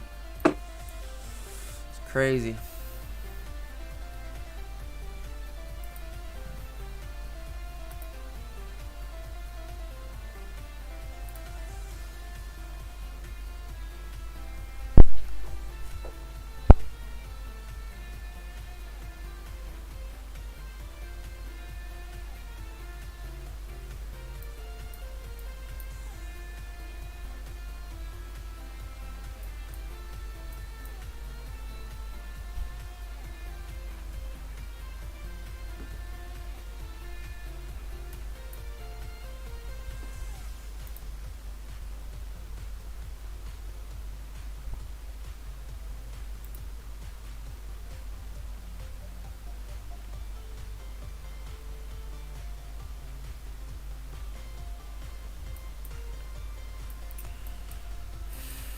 If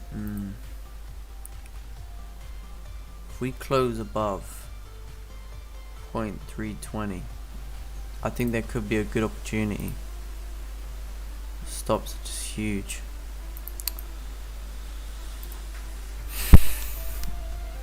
Let's see what 830 does. We know 830 could pull us back. I mean, we haven't had a pullback yet since 715, not a proper one anyway, so maybe if we get that and then a further support, but these are all like hypothetical situations. You know, we said wait for support here, never came. Support there, yeah, happened on the 5, but you know, hard to touch.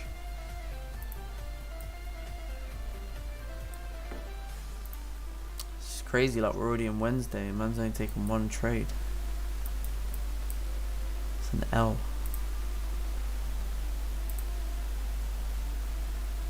I don't know, like we do try and be selective with the trades, but when you just take a loss like that, you obviously make it harder for yourself to like do well for the week. Yeah, I mean it's just annoying as well because the trade that it was taken, like it went into profit. It had like 9 pips, and then because like if that was me previously, I would have probably closed it at break even or at least closed half, and then the loss would have been absolutely nothing, you know.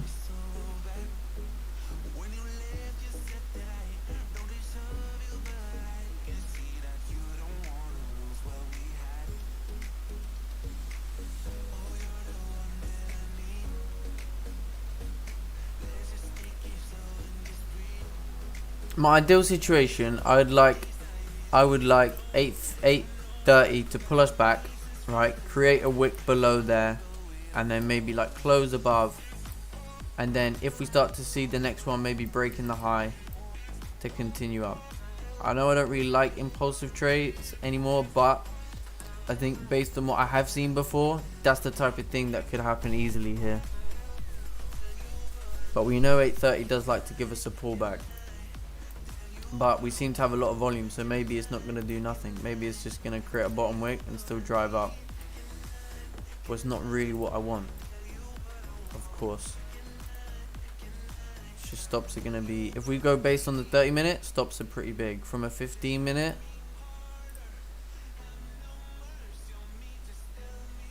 could potentially... But then if we pull back to 200... gonna be I'm not gonna be I'm not gonna get it now. Maybe I'm gonna wait to see if we can create a further 5-minute candle, but then look what we did previously with these 5 minutes, just blasted off. The 1 hour might respect 300. Yeah, true, but we still got quite a bit of time left. Yeah.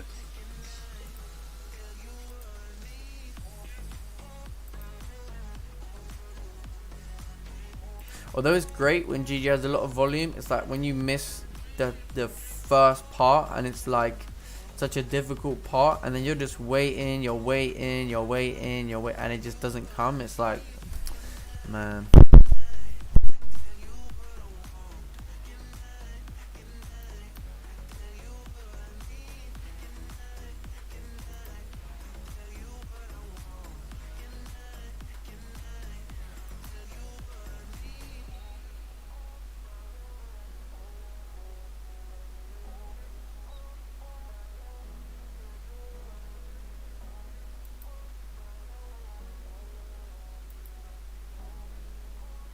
But yeah, data collection does tell me that 830 is usually a pullback. But I don't know. Maybe it's gonna be just another bottom wick to continue up.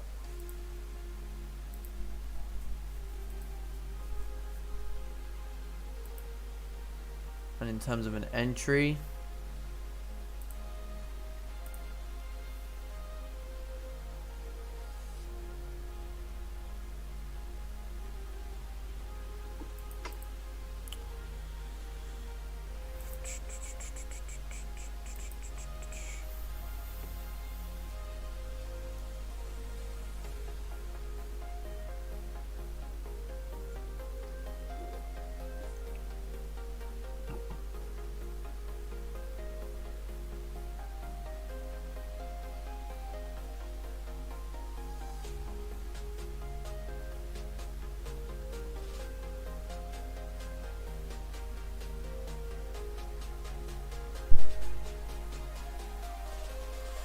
It's already flipping bullish at this point.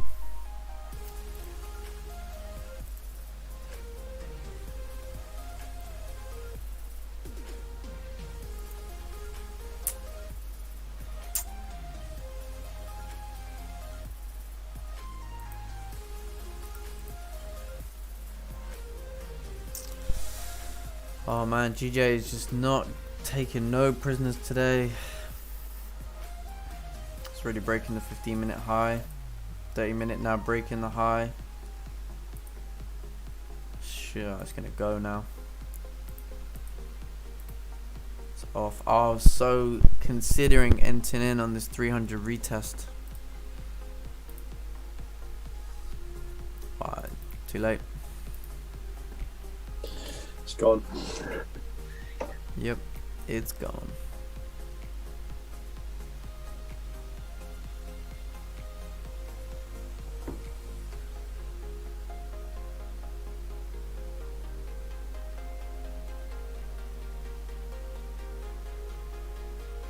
We're gonna have to wait for a support. Pull back in and support. Yeah, gotta wait for a pullback. Otherwise, it's just because from a consistency, like yeah, I mean, it is what it is.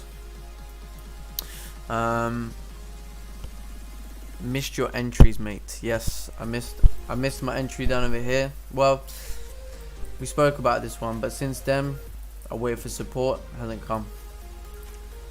Why don't you hop on the trend? Well, that's up to you. I mean, you know, you can take a buy, and you know, sometimes it's gonna pull back, and just one of those days there's a lot of volume. You know, that's just how GJ works, I'm afraid. But I've tried the same thing. You know, I did this yesterday, right? You would have told me yesterday we'd continue higher, but we didn't. So, you know, I guess that's just it. Yeah, I waited for the close above and then took a buy as it broke the high. Which one did you get in? On the 7:30 candle, when it broke the high. Sorry, when it closed above, and then the next candle broke the high. Nice. Yeah, I got 8 pips because I was a bit strict normally on. I'd normally side 10 or nothing, but Yeah. it was closing and it was quite close to my TP, so I just closed at 8.2. Oh, nice. Solid.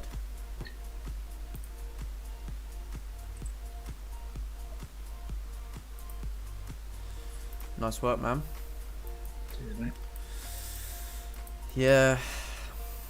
Yeah, well played. I suppose once you got above 200, you could have got in anywhere from the bottom of the wick to the break high.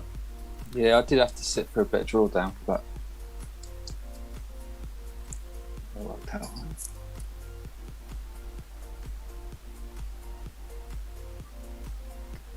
Did you have your stop below the current candle low then? No, I was a little bit worried. I had it just back in the range, 10 pips. Oh, okay.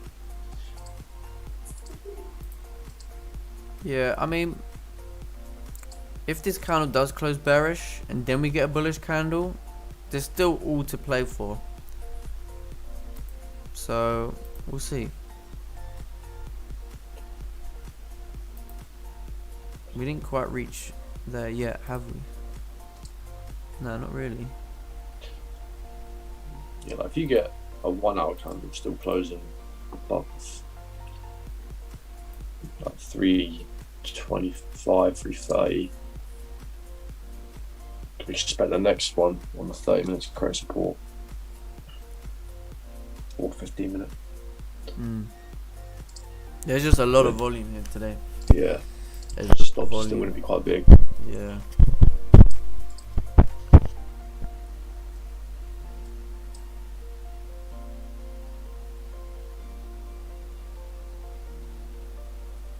I mean, look, we still got tomorrow, we still got Friday. You know, we know that if we're moving bullish today, that does not mean that we can't push higher in terms of the higher time frames. You know what I mean? So we'll see. I mean, ideally, I'd love this 15 minute to close bearish, because then, you know, we have a target made, right? So Yeah, we'll take a look.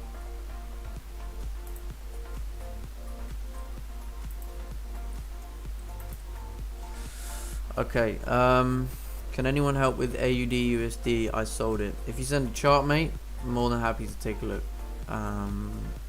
Difference yesterday, we had a huge before starting to push. Today was different as we didn't have a huge fall before.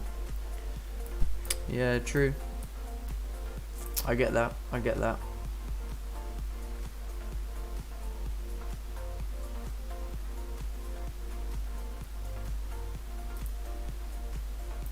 Oh, I see why we're reacting where we are here now. I think we're reacting at this daily resistance over here.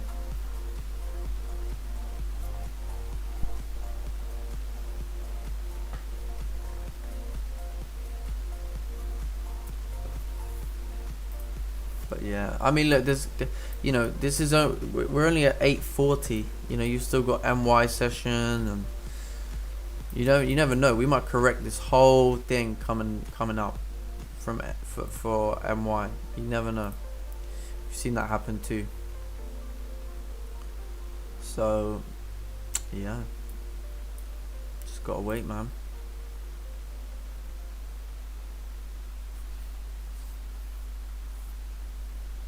No two ways about it. You just gotta be patient. I think I'm a bit too patient. I think that's my biggest problem.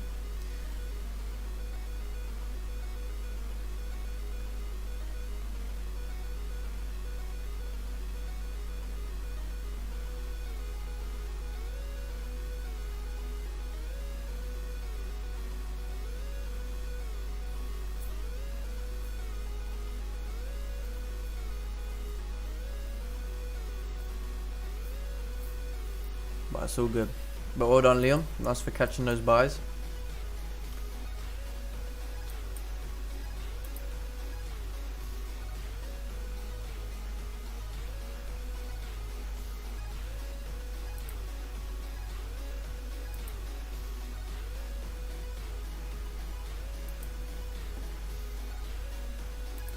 It's like some days the retest works really well, and then other days you just don't know. It has such issues. Suppose it depends on the day and what's happened.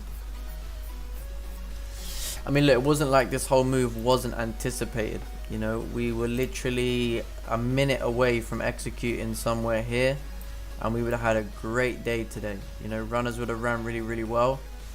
So I mean, what can you say? You know, it's just one of those days, I suppose.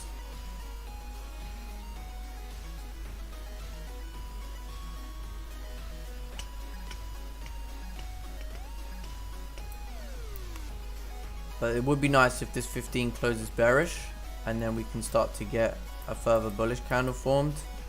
That to me would signal we should push up to here. So I think in terms of what I'm looking at now, that's about it. If not, I'll have to come back for pre-MY and see what happens.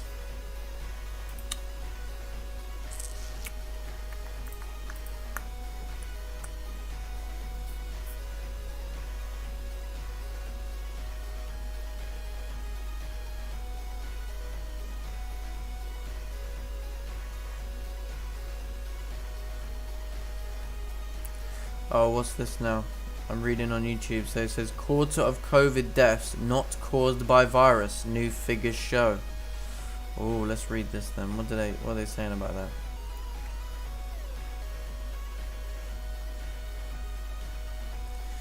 Oh, look.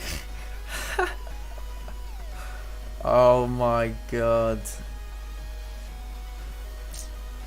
I can't believe they've come out with this. So apparently, so the headline here for the Telegraph is quarter of COVID deaths not caused by virus, new figures show, right?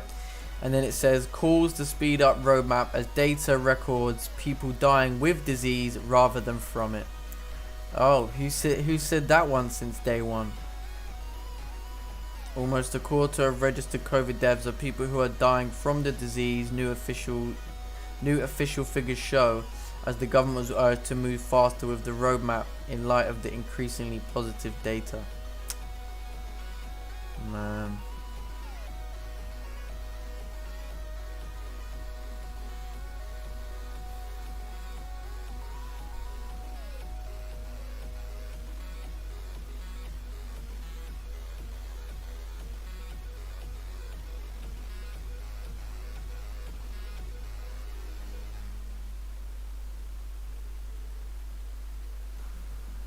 Okay, Freddy, if you go on daily and draw resistance from 24th, 25th Feb, we are perfectly respecting it even on lower time frames.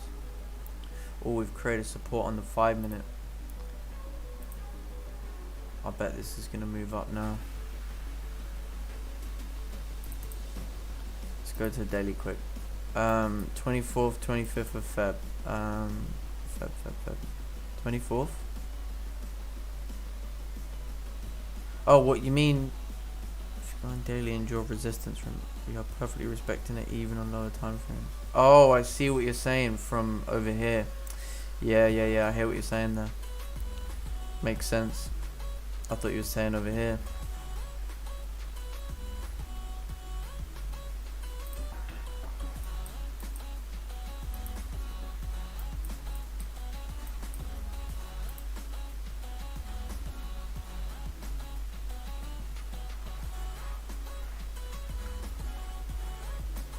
So I was going to say, if this 5 minute candle does start flipping bullish, it may make sense that we actually will start moving up in the last part of the 1 hour. If it makes its bottom wick first and respects this low. But it did close the 15 minute. Yeah, let's see if it can wick down first. Maybe create a further bullish candle would be nice. Because if it starts breaking the 5 minute low, that's fine, because then if we get a further bullish candle, that should be the bottom wick of this 15, and then we could actually come up, fill the wick, and then push on to 154.90.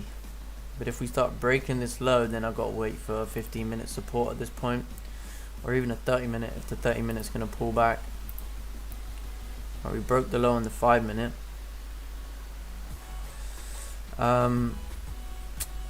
Respecting it perfectly on 30 and 15. Yeah, makes sense. Does make sense. Do you think people that entered the trade early should take profits now? I mean, yeah. I mean, if you've got a runner running for all that time, then I would have thought, yeah, it would make most sense to look to start to secure positions, wouldn't you? Definitely. 100%. Without a doubt, mate. Without a doubt. I mean, to be honest, I would have secured at like 200, 320 would have been another area to secure profits. You know, you had all the way up to like 450. So yeah, without a doubt. Oh, we're already breaking down. Good thing I didn't get in that. I was looking at this 5 minute. I was like, oh yeah, it makes sense now to start pushing up, but we're already breaking down below that area. So maybe this is going to start to be the pullback. Finally. And then if we can create some support above 200, we should retest this high. So maybe the move isn't done yet. Maybe we still got plenty of time. But yes, I do think you should have secured profits. Yes, I do. I very much do. But yeah, I can't believe they've come out and said that, to be honest. How long has it taken them? How long has it taken them to come to that simple conclusion that everybody knows? I think about a year. About a year and a month.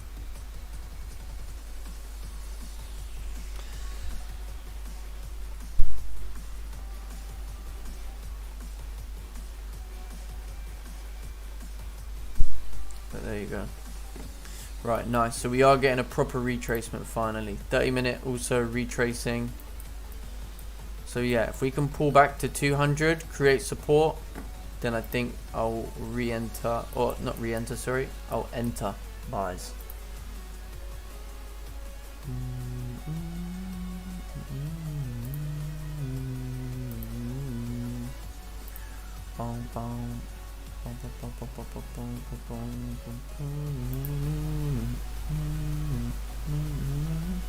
Obviously, if we don't and we respect 300, then we know that all we need is support being formed in here, and then we should come up and fill this wick. This could be the pullback. Yeah, we'll see. See how the 4 hour closes at this point.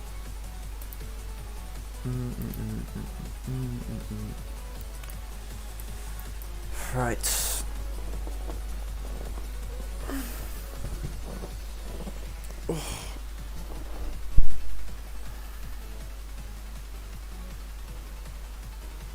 Oh my god. God, why am I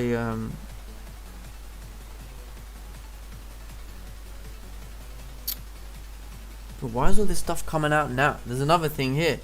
So apparently this guy from Italy claims the WHO tried to force him to change report about the pandemic's protocols.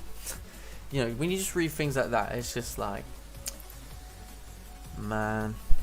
Maybe. I just try and not read too much because this is Sky News though.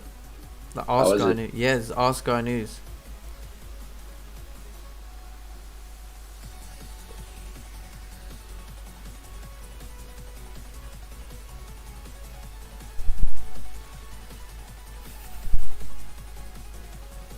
do you have it as an app on your phone or something? No, I just get like Internet. no, like, you know, you go on YouTube. Oh, it just comes up. Yeah. Yeah. Don't get me wrong. I don't sit there and like flick through media all day. That's not what I do. But obviously, if I'm on there and I see something, I'm like, okay, yeah. Jump on there, give it a little dislike. That's what I normally do. Yeah, that's what I do. Yeah, I dislike it. No cap. I dislike it. And occasionally, this is like occasionally, just because I think it's kind of funny, I look at some of the comments and some of them, yeah. Some of them are class. That's funny, isn't they? Yeah, no, it's brilliant. And the thing is, like, because obviously, if you think about like social media, Instagram, YouTube, all the comments, yeah, if you said, oh yeah, go read the comments, you'd instantly think, oh, it's just a bunch of robots, trolls.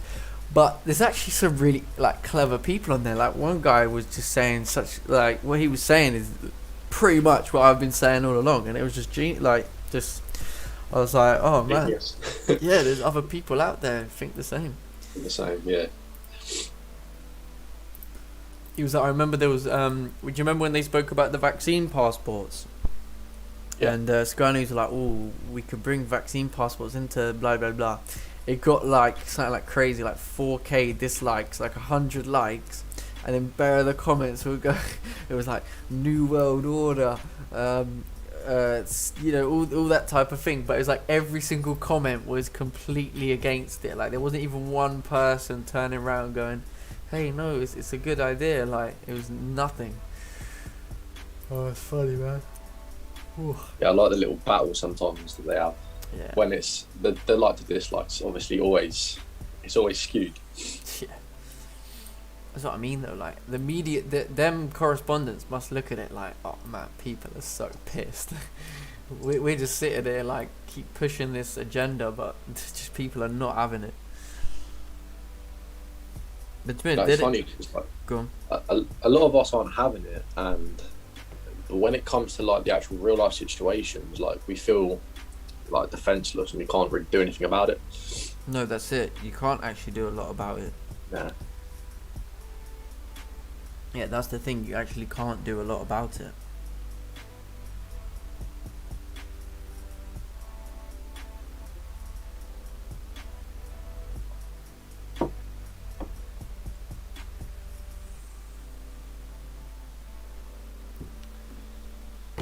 So, but yeah, no, 100%. It's just, it just makes me laugh, that's all.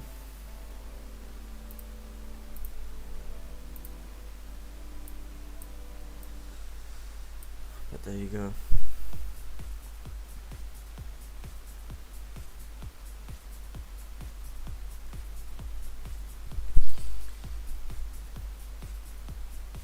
Yes, Freddie, he knows exactly what he just said there. He knows about that one. Yeah, Sky News Australia, mate, they actually do reporting.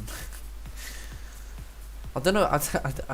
I don't get that. Like how our Sky News is just so different, but their Sky News is very very right wing. Like it is very conservative,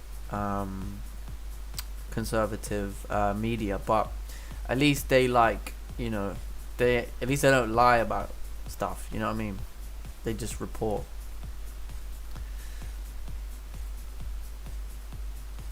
Obviously they're not Biden fans and stuff, but so I mean, yeah, I mean, this is coming down. Imagine if we start closing back below 200. I think if we start breaking down below 200, then maybe if we start creating resistance back below, like this area here, maybe we're coming down and this whole thing's gonna get corrected, like what we were saying. Yeah, you can definitely get sales down to 150 and then continue. Yeah, with resistance, yeah.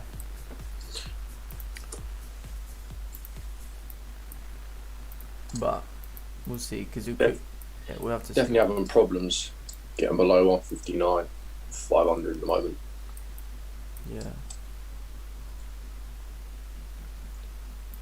I think it depends with its 4-hour closes, because if the 4-hour does end up actually rejecting this whole area, if you think about it, it does make more sense to start to push back down to retest this low. You know what I mean? This could be a fat off liquidity grab. Who knows? I don't know. We'll have to see. Let's not call it yet, because there's no confirmation for buys or sells right now. Obviously, counters retracing, so there's no buys, there's no sells, because it's still structurally short-term bullish. So, but there's been plenty of times that we've seen, moves up in London and then, bang, New York corrects the whole thing. It's happened a lot of times.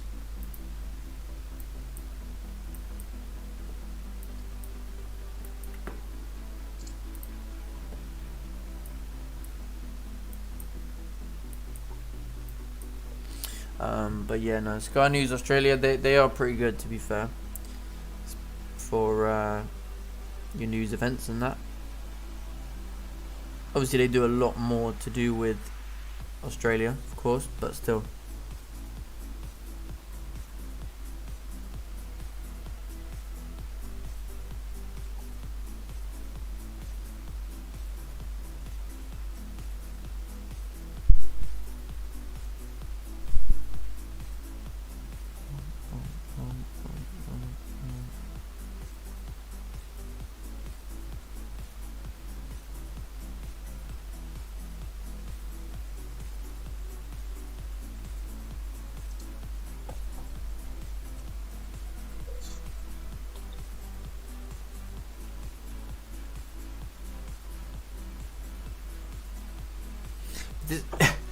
This is what's funny though. Like, you get Sky News giving it, we need to be worried about the South African variant, and then you got the other one going, well, hey, a quarter of the deaths wasn't really deaths by COVID. Like,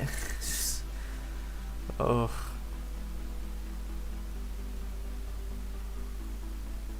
You get that demonetization of your channel, see? Yeah, trust it. The amount of bang on about it, yeah. I don't care, it's my stream, I can say what I like. You been paid yet for that first amount? Oh, yeah. I got the first amount of YouTube. It was like, I think it was like 60 quid I got for like 3 months worth of streaming. Yeah, I don't know when my next payment is, but I don't think YouTube is not great money, if you know what I'm saying. Nah, not at all. Like, do you think as well how much you're actually streaming? Like, good few hours a day. Yeah, and it ain't like it's not a proper income. Yeah, but what's the hard thing about this is like, once the stream's over, you're not going to get many more views on that video. No, I know. Yeah, you have to keep uploading. I know. Like, there's some channels that have like a lot of old videos that still get a lot of views, and they can just pretty much have passive income at that point. Yeah, that's true. Yeah, that's a good point. Yeah, nearly at 2K though. It's getting there. Yeah, nearly at 2K. Yeah. Obviously, like, you know, the stream in terms of viewers, you know, the problem is, right, that let's be honest, right, most people, like a high percentage of people, are only interested in what streamer is in a trade or is taking a lot of trades. Like, since like the new year, I've taken a lot less trades on the stream. That's fine, right? It's about my progression. I don't give a crap about you know, trying to prove to people that I can take trades on a stream, on a live stream. That means nothing to me, really. What's important to me is getting this right, yeah. But obviously, to a lot of people, they don't really like come on here and think, okay, instead of me thinking what trade does he take, I want to hear what he's got to say. I want to hear what knowledge he's got, so that I can take that into what my trading, you know. So that going forward, that's why we've seen a reduction in the amount of people watching the stream, is purely based off of the fact that they want to go to other streams to see, oh, what guys jumping in by themselves. Now, this is the funny thing though. Here's the ironic thing, and this is going to be straight facts, right? The problem with that is they're actually not helping themselves whatsoever. They're not doing themselves any favor. They might think they are, because we grabbed 20 pips, we grabbed this with this guy, oh, I made money on this guy's stream. Cool, good. But when that guy either stops streaming or has a month off, you'll be back here, because you'll be trying to see if I'm gonna take a trade. So, you know, I bet you if I didn't even put up when I'm in a trade or tell anybody when I'm in a trade, you know, people still wouldn't recognize the value of what you're trying to do, you know. Like, it's mad, like, honestly. Yeah, so basically, just quickly while I'm still speaking, based on where the 1 hour candle closed, I still think we can see a lot more upside. I actually think if we can get even the first 15-minute candle closing quite strong, or the 30-minute, then we can start moving up to fill this wick and move up to here, based on the fact that we're respecting 200. But like I said, we need support. We need solid support to say, okay, 200 level is going to be respected, and then we should push up to here and not up to there. But yeah, like I was saying, right, most people are literally just interested in who's in a trade, who's taking a trade. They don't even know if that guy's like right, wrong, in a late entry, good entry. You know what I mean? All they care about is the dollar sign or the pips, you know. And that's why in the long run, you know, they're not going to be successful, because they're constantly reliant on a live stream, you know. And the whole point when I first started the live streams was because I wanted to give something for free. I wanted to give something, and plus I enjoy teaching, I enjoy talking about trading, I enjoy answering questions, you know. So that was one of the biggest things for me. And a lot of the streamers, you know, all they give a crap about is trying to get people on and take trades. People think they're making money, and then it's like, oh, okay, you know what I mean. So yeah, so basically, you know, I think overall, you know, hats off to the 30 people that do show up every day. Because I know them people, I've been the same people here since day one. And they care about what I've got to say and the knowledge that I do have about the markets. You know, I have been doing this for a while. I'm not the best at it. And I don't claim to be the best. I don't claim to be great either. You know, Rome wasn't built in a day. I still got a lot of learning to do myself. You know, but I'm teaching myself every day. I am getting better every day. You know, you might not see the money improving, but the knowledge is getting better, and I want to share that with everybody else. But the biggest advice I can tell anybody else is, if you're going to be reliant on someone else taking a trade, then you're not a trader. I'm sorry, but you're not a trader. You know, I'm not going to go naming names, but I even still see like mentors that go and copy other people's live streams, you know. And it's like, you want to be an educator, but you're copying another educator's trades. You're not even a trader at this point. you know, you're just a complete copier. You know, same with anybody that comes on to just copy a trade. It's like, you're not a trader. You know, what is a trader? Is an independent person. It's a job. It's a job at the end of the day. You know, like any other job, you can't go and just copy someone else what they're doing and expect to get results. You know, so it's crazy, man. Yeah, like exactly. Like the people here, they understand the direction that you're going, and they want to improve alongside you and support you through this as well. 100%. And that's why I do respect the people that show up every day. Because imagine when there was a time where we had 100 people on the stream, right? And I said to you, I said, look, I bet you any money if I don't take a trade today, it'll be half the numbers. And it did, you know. And it's just funny, like, it's like, you know, I was right. I was proved right. Haven't taken a trade. You know, I've taken a few trades on the stream here and there, but you know, since I've been a lot quieter taking trades, I've been doing a lot more background work. You know, trying to just treat every day as an extra day live to learn for myself and what I'm trying to achieve. And it's like, there you go. There goes half your audience. You know, because they're now seeing, oh, this new guy streaming. Oh, he's catching pips. He's catching this. You know, let's see how things go in a year. You know, but again, it's like that same idea. Same idea. You know, people aren't traders if you're just gonna copy. You know, if you had the same analysis, then that's slightly different, isn't it? If you had the same analysis and you're like, okay, I'm taking this buy, I see. That's just the truth, and that's just the facts of it. Plus, like you said, like you could come on today, you could have 4 trades, and your views would just go up mad amounts. Yeah. Do you not remember that time when not helping anyone? Yeah, I mean, yeah, that's actually not helping anybody. They think it is, but it's not. Do you know what I mean? They think it is, but it's not.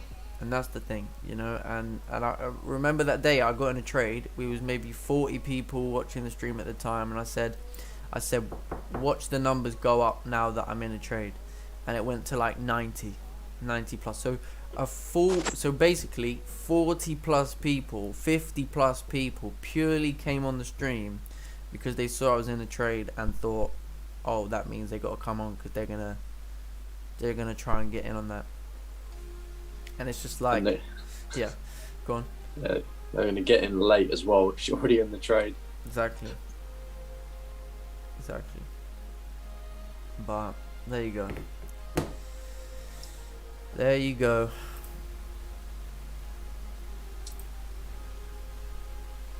So what are you thinking GJ right now?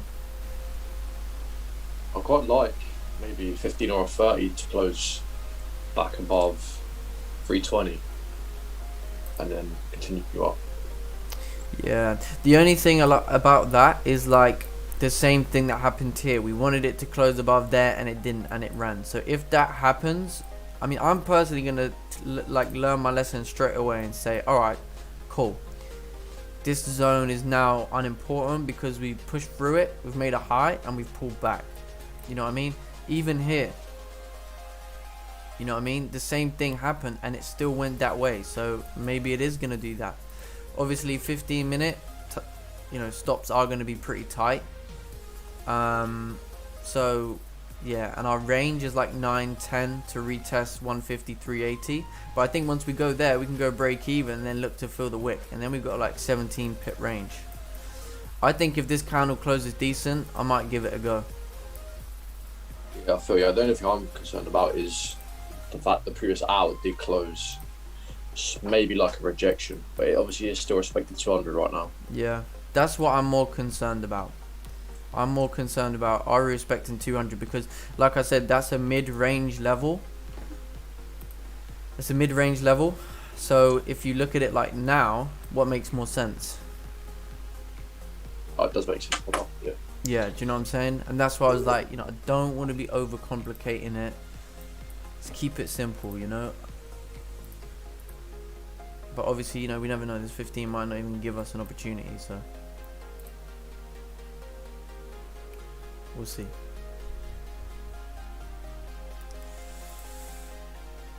We'll see how the 15 closes.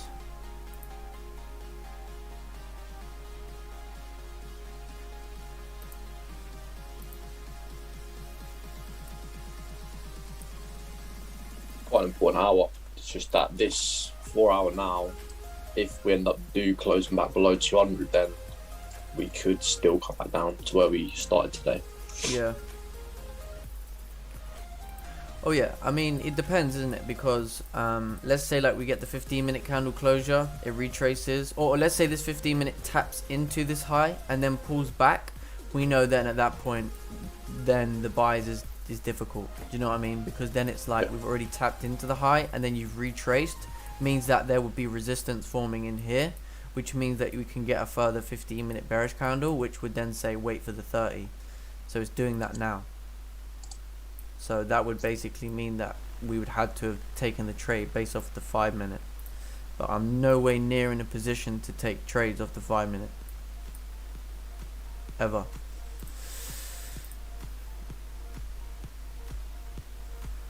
The close where it is like now, I mean, it'd be good for me. I think that would. Oh, I don't know, man. I think it's gonna run a bit more up. I don't want it to, but it could easily. You know, I mean, the wick fill on the 1 hour does look promising. That's what I'm trying to get, and I think we will get it. Because this 4 hour could maybe even tap into like 600 if we get a big push of volume.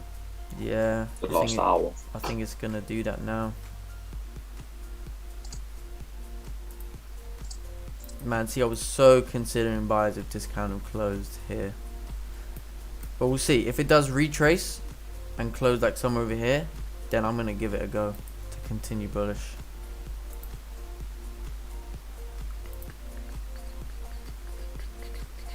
Only a quarter didn't die of COVID. I think it's way more. Oh yeah, I think it's way more as well. I think it's like half, probably more than that.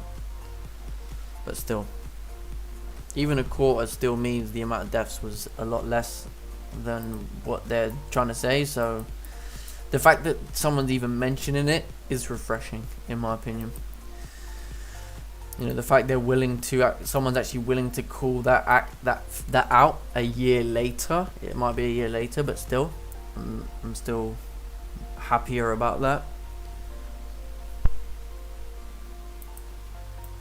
Well, if we can get a nice retrace on this 15, because we haven't quite moved up, then I think I'll be pretty happy with that. Even if this candle flips, I know it'll be making a lower high on the 5, but as long as the next 15 like bottom wick creates like some form of a support, should be perfectly fine. Or if you start to see like reactions here, like if you start to see like candles do that here, then you know it's going to be a lot easier to like manage that trade. But once again, GJ, you eat. Got the volume today. Yeah, I didn't think it was a good idea to take buys off of a 5-minute over here, personally. Maybe once this 5-minute candle closed, but then you might as well have waited for the 15 because it's only an extra 5 minutes.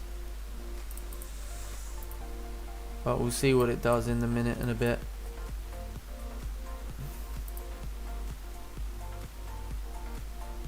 Suppose we could wait for the 30 to close if this does this. Come on, man, retrace. Good morning, good morning. Patience is a virtue, wisdom is knowledge. This is free schooling, very much appreciated. No, I appreciate you, Joey. I appreciate you for coming on every morning. You're like one of the first people. Do you know what? Joey's one of the first people on. He's always there. He's there. Morning, every morning. Respect that. First one shows up to class. So, shout out to you, mate.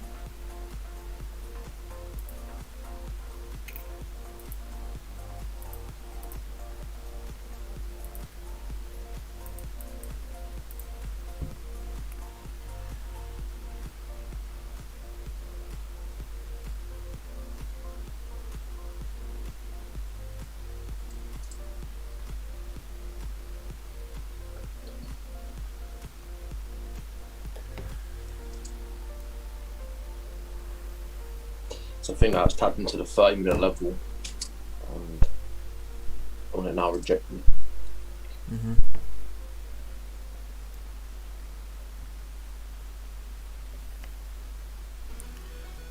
No, I think it's closing too high up for me to take a buy. I think I'm gonna wait for the 30-minute candle to close at this point. Because, I mean, yeah, like we can continue pushing up to fill the wick. It's like 12 pips away, but then like, it's a 1-to-1. It's probably a little bit larger than that. But it could make sense. 5 minutes. What would be better, to be honest, would make more sense if we can get a retracement on the 5. High level support created on the 5. I know it's going to be very tough because we've had such a, what's the word, like,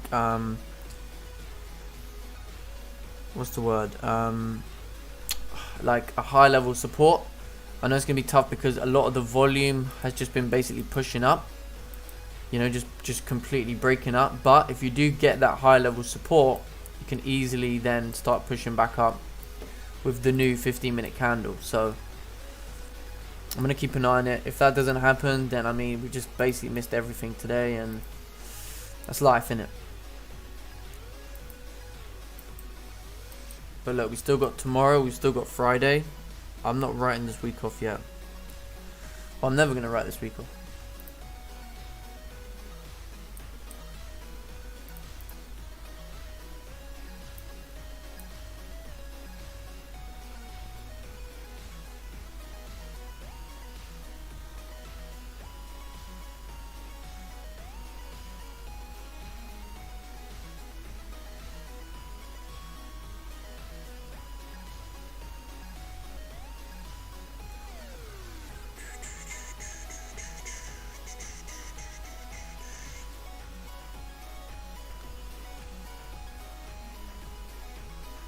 But anyway, guys, if you do enjoy the stream, do drop a like. I do appreciate it.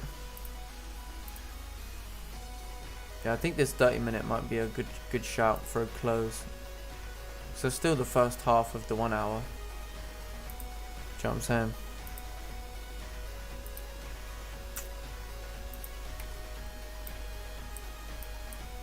But yeah, I'll be looking for maybe like a support to form in here, but again, we might not get it. This might be the support. Might look to push up.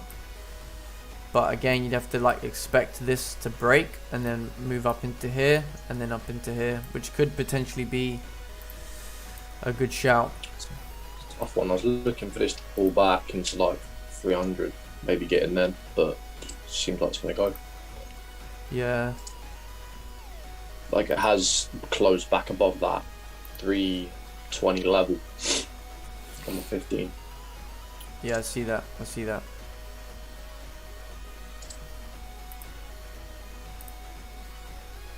Just nothing that we've wanted to see. I don't Huh? know. Say that again? I feel like I hesitate a little bit. Maybe I should have been in there. Oh yeah, I hesitate a lot, man. It's just part of the game. Like, you just got to always like go back and then see, you know. I just didn't want to see that 15 already tap into here. That was all it was for me. You know, if that would just close like here, I would have given it a go. What was hard was the 30 kind of tapped into the resistance and then pulled back a little bit. On the 15, it didn't come right up to that 15-minute resistance, but then it's like, are we going to start rejecting from there? But I suppose you just got to look at where the candles close. Yeah.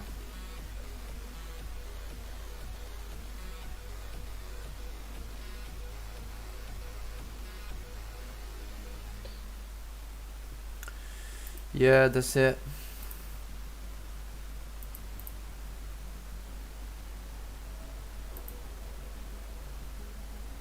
I mean, to be honest,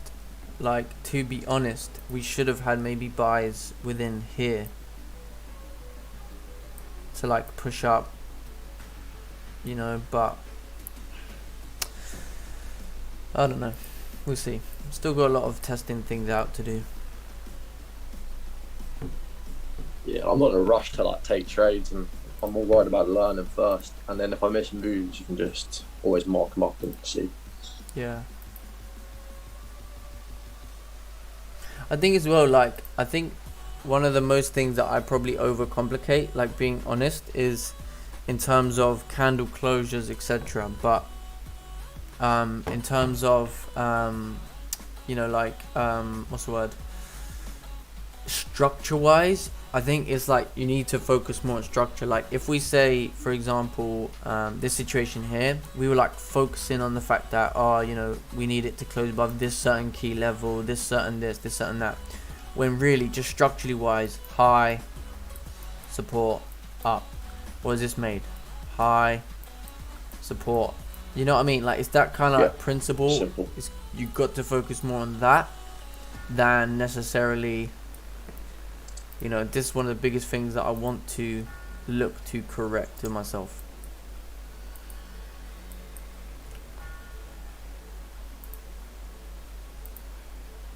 It's a battle every day,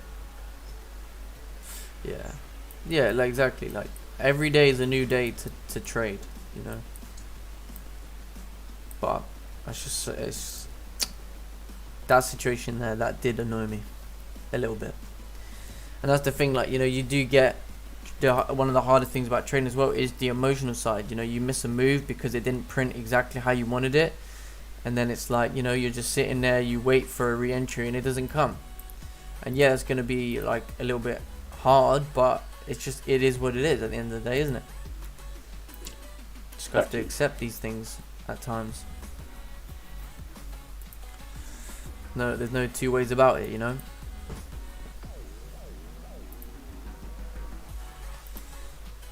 Right. Anyway, my back door's unlocked now, so I can go and get a drink. I mean, if this 30-minute close is bullish, right? Because we do actually reject this area, could give it a shout if we create a higher level of support again on the 5. But then we would have to be a little bit careful, I suppose. Yeah, I think the 30, if it can close above 320 still, even if the 50-minute close, obviously it will close bearish. If it does, then we shouldn't be rejecting that hard off that level. It shouldn't be like a rejection count. No. Right, thanks for today, guys. Are you off yet? Yeah, no worries, mate. Well done on your win. Yeah, cheers, mate. Hope you No catch worries. something. Yeah, no worries, mate. Thank you. See you mate. later. Bye. Bye. See you. Yeah.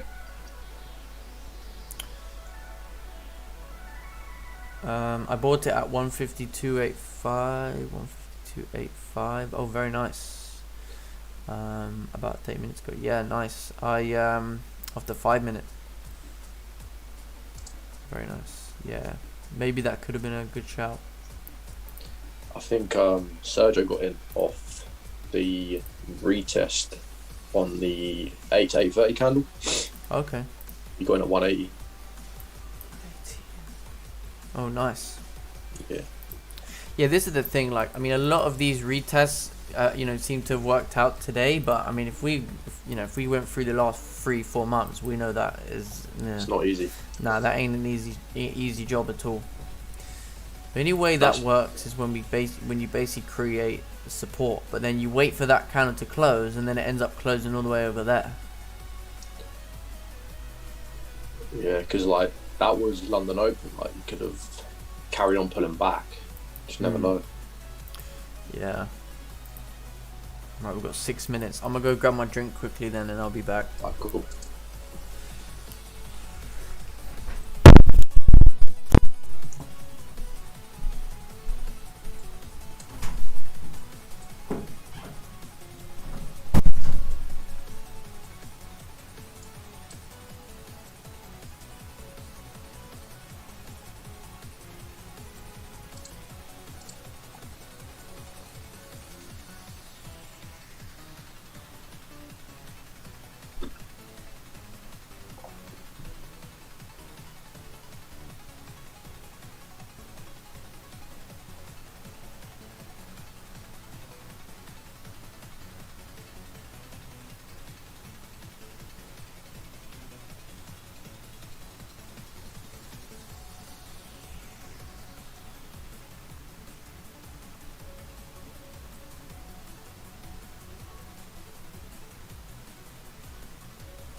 Right, 15-minute candle's pulling back at this point.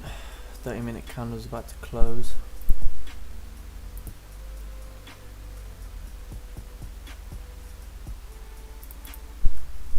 I think as well we haven't actually yet tapped into 480. No, we haven't.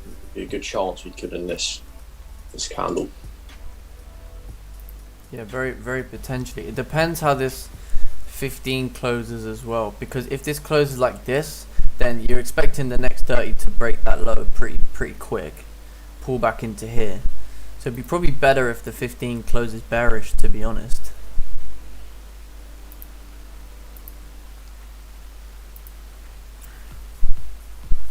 But I think I could give buyers a shout if the 30 closes.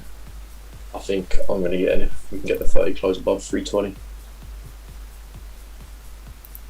Because even if the 15-minute closes weak bullish, you're still respecting that level. Yeah, I just know that if this 15 closes like this, we're gonna get the low broken. But it could be like a liquidity grab, and then we start breaking above. Yeah, just want to make sure I can get 1-to-1 out of this as well. Yeah.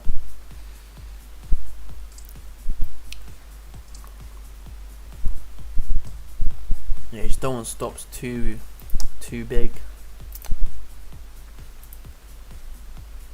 It's like 14 pips. It's gonna be about a 1-to-1. It's gonna be about a 1-to-1. Yeah, rather this close like weak bearish. Yeah. We'll probably just see it fly up. 5 minutes, just looking like it's about to pop.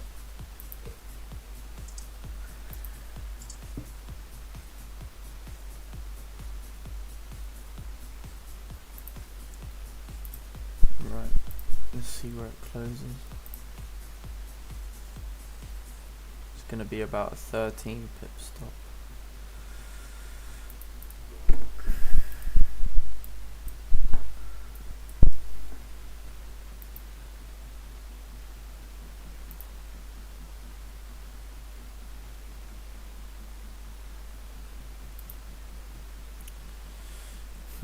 That's a tricky one. Could get in if this one retraces. Yeah, that's what I'm looking for. Did you get in? Otherwise, nah. Not yet. I'm not in either. Yeah, I mean, it could go, but I just don't Miss another one. Yeah, that did not, because that's going to be a no, that's less than a 1-to-1. That's a 15 pip stop. Yeah, exactly. For only a 12 pip range at that point. So yeah, I agree. That just does not make sense now. Man, what's it with this today? It's just been like so difficult.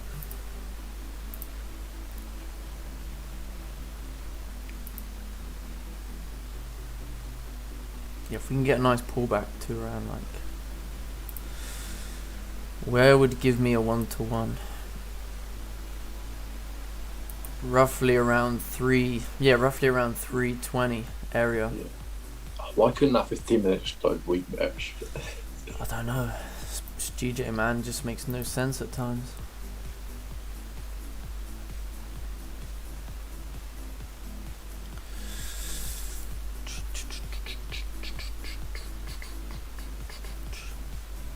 I think where the 15 is, it could easily break this 15 low.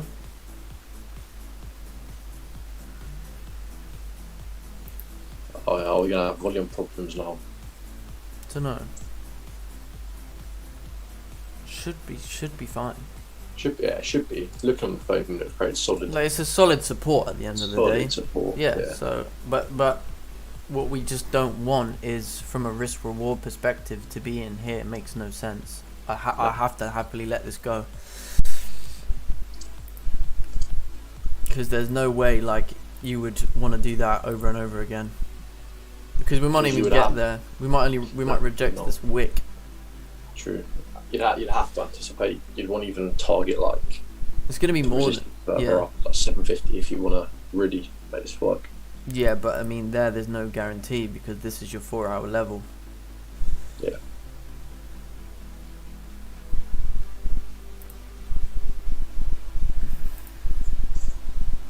Mate, if this goes, it is what it is now.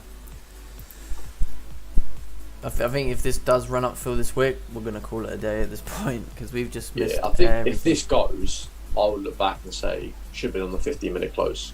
But even still, it was only just about giving me 1-1 with the spread. Yeah, because that's the thing. Like with the spread on this one, that would have given me, we're talking of that would have been at least 16 because of the stop loss.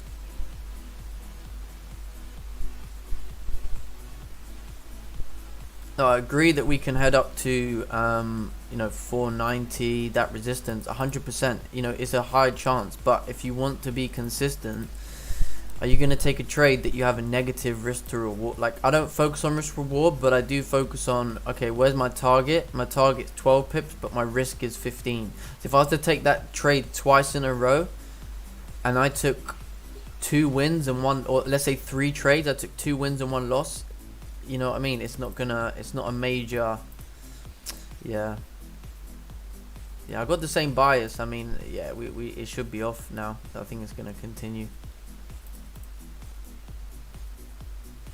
Oh man, that 15-minute. GJ's just been a. GJ's. No, I wouldn't worry about that, to be honest, because I always struggle when I miss the initial move to then feel comfortable getting back in, and then when I normally do, I take a loss.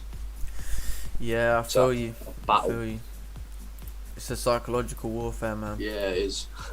Psychological warfare. It's definitely going to head up to at least 500 though. Could you not have used the low of the 15-minute candle as your stop loss? I think that would be super risky. Because that's a very weak bullish candle. If it was that one, and that was like this one wasn't here, and it was just this, then yeah, like you would do that. But not this one. Because if you took a buy there, put stop there, oh my god, there's a high chance you're getting stopped out. Such a high chance. Like a ridiculously high chance. I'd say you're going to lose about 60% of that if you do that, maybe 70%. Yeah, you need your stops below, like to be safe. Like on this if you was to take a buy there, then your entry would be here, your target would be there, and your stop would have to be here below that previous 30 low. It just would have to be, because from a consistency perspective, you don't know how far we're going to wick down. Looking left, you can clearly see there was rejections here previously. So we could, you could easily wick back into this zone and then start to leave. I don't think that would make sense at all. But I understand where you're coming from a risk, like you get a much better risk reward, but then your win rate is going to be, it's going to be difficult. Sorry, I mean when price broke the high. Again, that's fine. That could work, but then you have to say, okay, how, like, let's say for example that it wicked down first, respected the low, and then came up to break the high. I would agree with you, but look, we've broken the high and now it's retracing. Like if it breaks the high in the first 5 minutes, there's a high, there is a probability that it can go the other way. Because usually, if you look at this candle created its bottom wick first before going up. This candle created its bottom wick first before going up. This candle, bottom wick first before going up. So I'm saying this candle created top wick before going down. This candle created top wick before going down. Top wick before going down. You know what I'm saying? So, it's a difficult one. Break of the 15 high.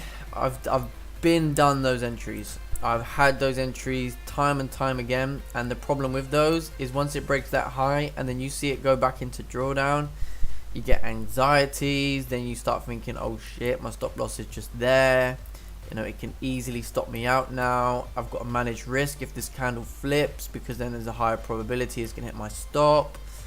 Yeah, I hate that trade personally now.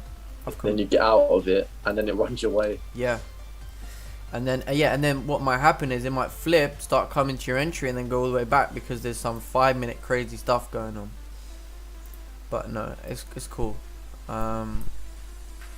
Yeah, no worries, Harry. No, it's cool. I at the end of the day, like, you know, just to give you the best chance to be consistent, you're gonna have a lot of pain. Like, it's gonna give you a lot of psychological damage, really. And that's what's happened to me previously. Trust. Like, amount of times I've taken these break at 15 high.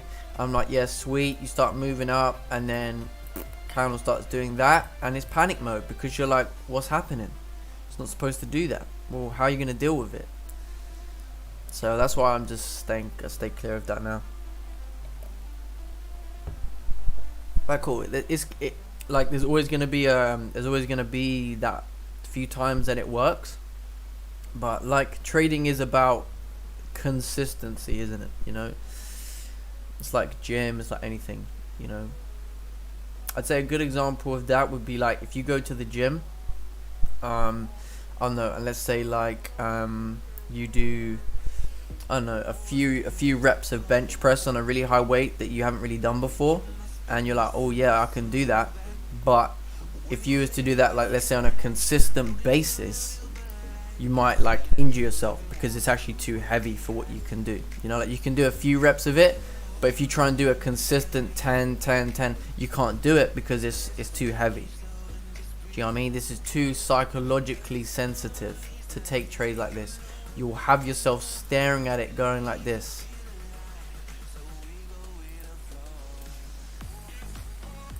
Impulse entry should always just keep going. They should never stop them back, really. No.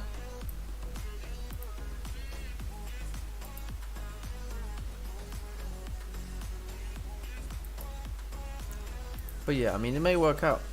And, you know, if it does run up, then that's good. The target was hit for the day. We just didn't get an entry.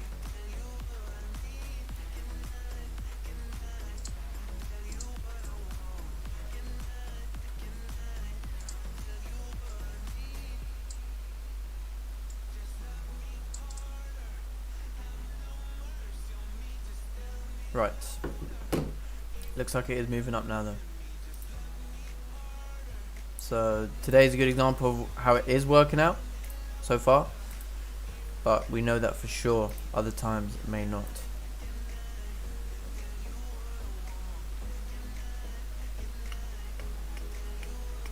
Right.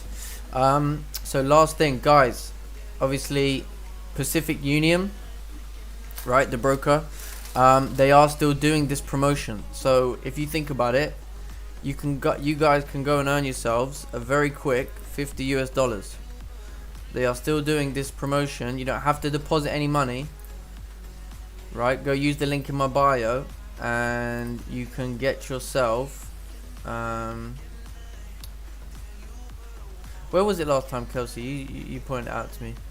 I forgot where it was. To the bottom right at the bottom. Promotions. Oh yeah, is it 20% exclusive bonus? No deposit. That's it. Yeah. Right. If you guys want to make yourself a quick $50, all you have to do is if you're a new client, open a live account and you get $50 bonus. So, you know, don't be lazy.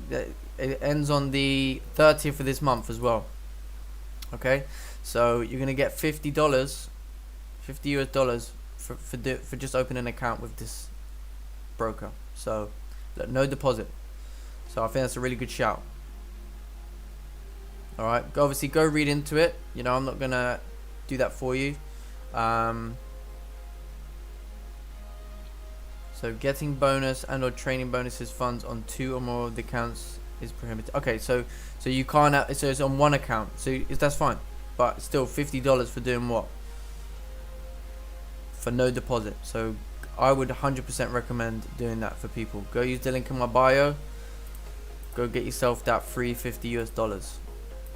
The great thing about that is, like, you don't even have to like put any of your money in to still trade real money. So even if you know you're fairly new, you don't have to be trading a lot of money. Trade a penny lot and so you get on. Yeah. Oh yeah, that's it. 100%. Yeah, I'm not sure what the things about withdrawing that are, but maybe once you've had it in there for a certain amount of time, when you trade a certain amount, you can probably take it out. I'll have to read into it. Let me take a look. Because there will be like terms and conditions.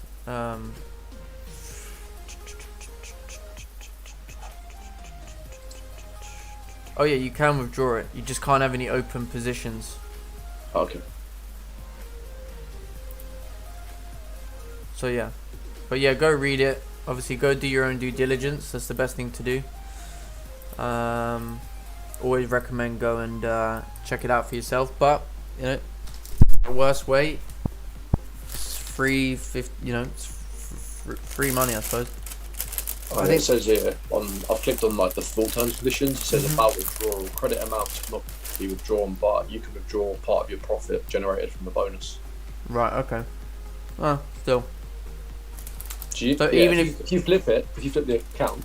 Yeah. So basically, you get $50 to trade with for free. Yeah.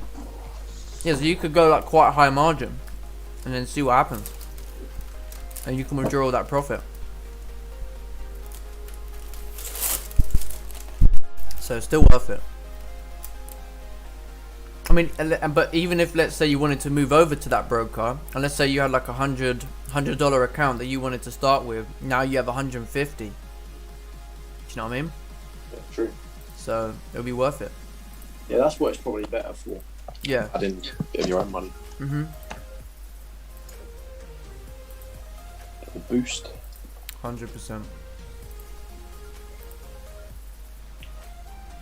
It's slow, isn't it? Yeah. Do you know what? I'm not gonna say like we should have been in because it's too late now, but I think maybe the shout was the 15-minute. Yeah, I know. I just don't know why. Like, I even had the idea of it, and then I just didn't take it. I know, man. Don't worry. We've still got tomorrow. We got Friday as well.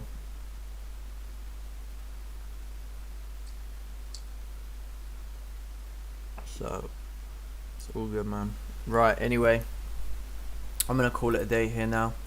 Oh, A-Rod. Hello. How's it going? Would rather wait for the break of range. GJ stuck in intraday.